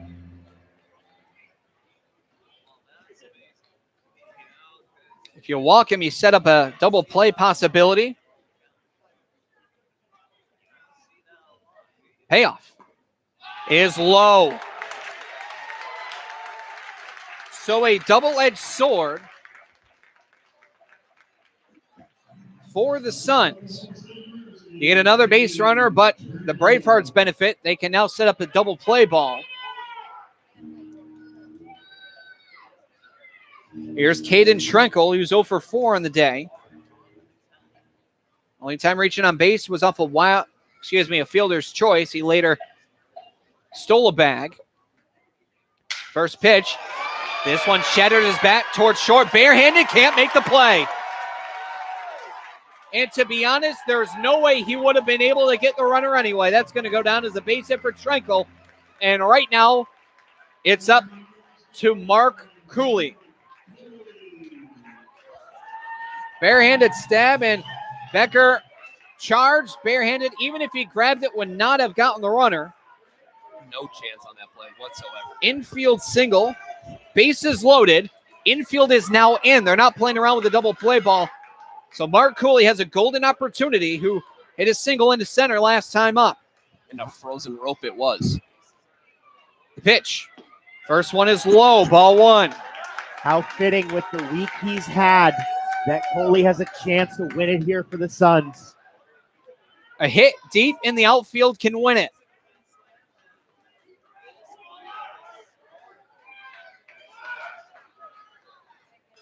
A bunt could do it. The 1-0. Hot shot towards short, and that is the ball game. It's a walk-off single by Mark Cooley into center field. And the Pittsfield Suns continue their winning streak with a walk-off single by Mark Cooley. Cold as ice you are, Mark Cooley. Suns win it by a score of 2-1. Absolutely no chance there for Becker. The shortstop dove for it, but that one was hit well, and that one goes to the outfield. Another base hit there for Cooley. The Suns walk it off in the 10th, a final score of 2-1. We will be right back with the Pittsfield Suns postgame show right here on the Pittsfield Suns Baseball Network. Do you suffer from the heartbreak of brain rot, feeling bored, sluggish, listless, not had a new idea in days, using electronic gizmos without a clue why they work? Now there's help. Ham radio, guaranteed to stimulate your corroding neurons and open a whole new world of excitement. To learn more about ham radio, go to helloradio.org. Side effects of ham radio usage include mental stimulation, desire for education, new career paths, understanding of technology, and cases of addiction have been reported. If you experience any of these symptoms, you're welcome. Ham radio. It's not your granddaddy's radio anymore. Getting your child home safely Tap your views together 3 times. is just a click away. There is no place like home. But making sure your child is in the right seat is just one of the steps down the road to safer travel. I don't know how it works. Find the right seat for your little one's age and size. There's no better way to get home safely. Know for sure that your child is in the right seat. How can I ever thank you enough? Get all the facts at safercar.gov/the right seat. Brought to you by the National Highway Traffic Safety Administration and the Ad Council. Check it out, it's the Terminator. Hey, when'd you get back, huh? Did you have to shoot anyone? Why are you so distant? Are you not happy to see me? So what's the deal? You gonna get a job now or what? Why are you being so jumpy? Put all that stuff behind you, okay? No one knows what it's like to come back from Iraq or Afghanistan unless they were there. Join other veterans at communityofveterans.org because we know where you're coming from. Brought to you by Iraq and Afghanistan Veterans of America and the Ad Council. Welcome to the Pittsfield Suns post-game show on the Pittsfield Suns Baseball Network. Now, back to Paul Dowd Field at historic Wacona Park in Pittsfield, Massachusetts, with your host, Billy Madewell, Steve O'Brien, and Colin Quinn. Welcome, ladies and gentlemen, to the Pittsfield Suns post-game show, heard right here on the Pittsfield Suns Baseball Network. Now, pitchers, duels, and walk-offs, they don't really go hand in hand, but in this case, it does. Everything goes right for the Pittsfield Suns. They win their 5th straight by a score of 2-1. Unbelievable pitching performances for the Suns tonight. You know, John Morrison continues to dazzle in a starting role. Has not allowed an earned run yet this year.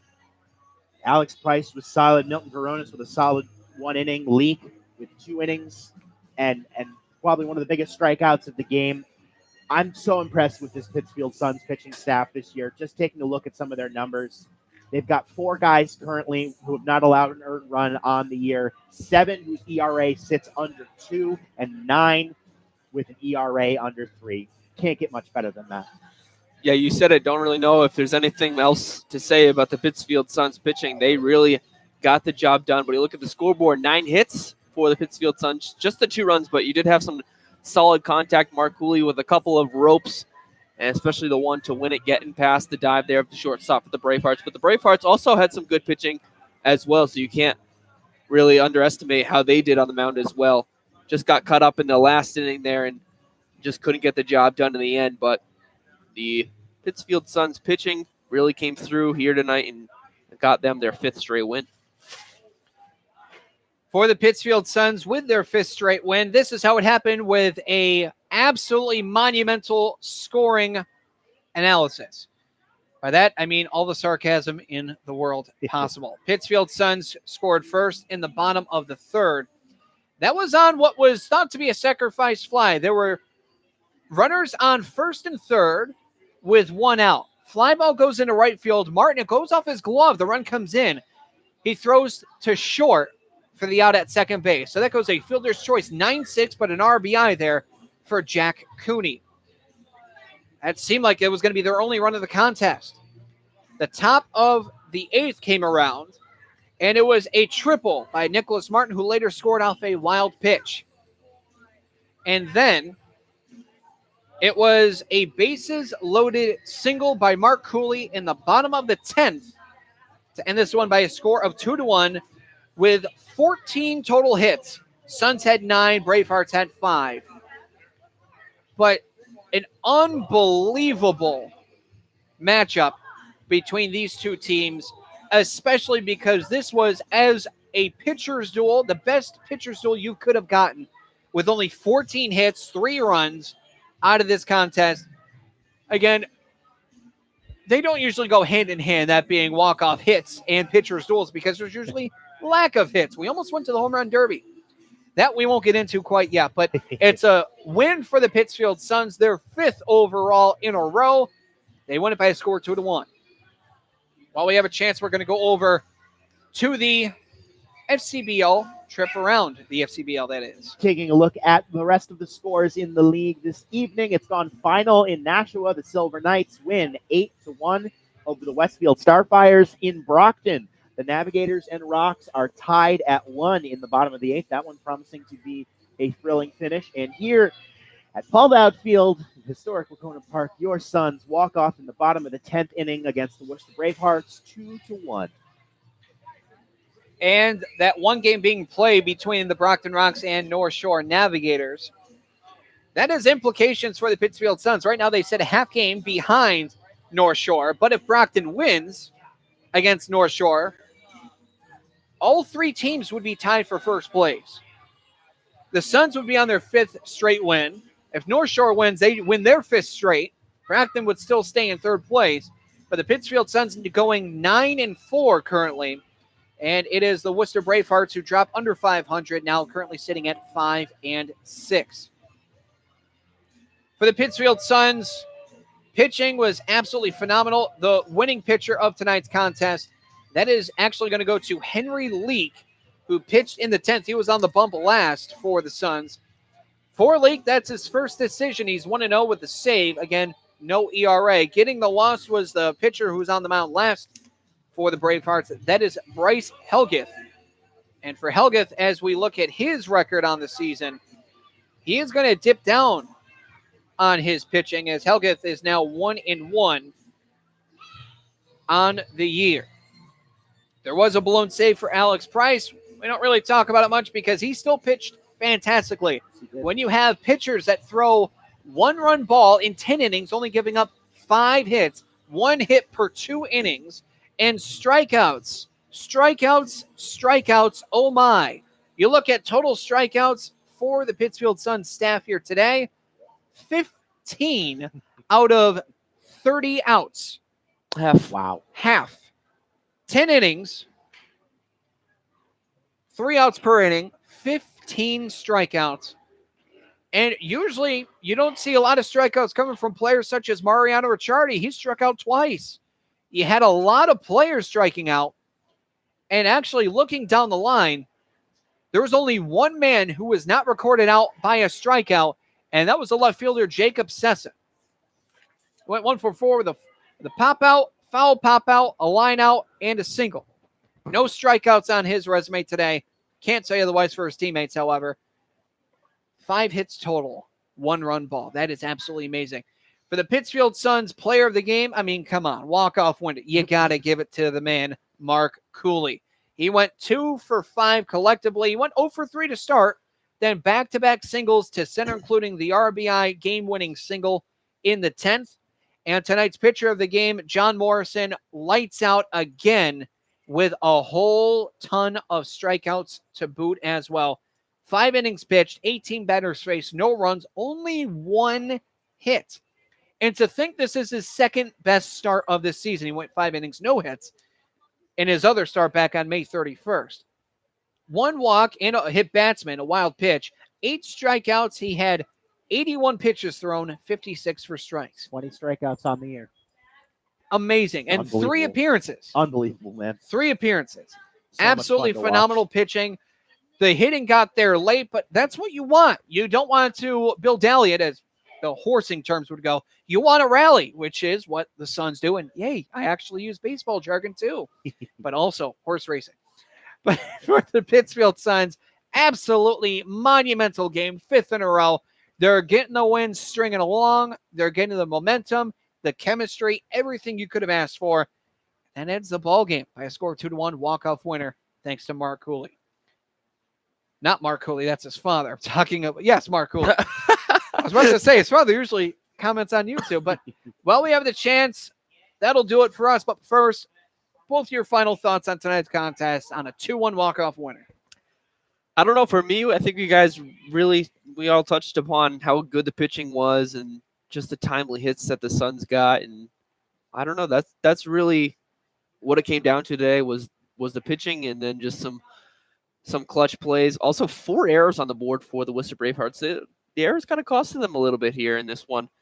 And that's one of the reasons why they fell in this one. But the pitching was outstanding for the Pittsfield Suns, and that's why they have a 5W next to their name in the standings. The summer of Mark Coley marches on.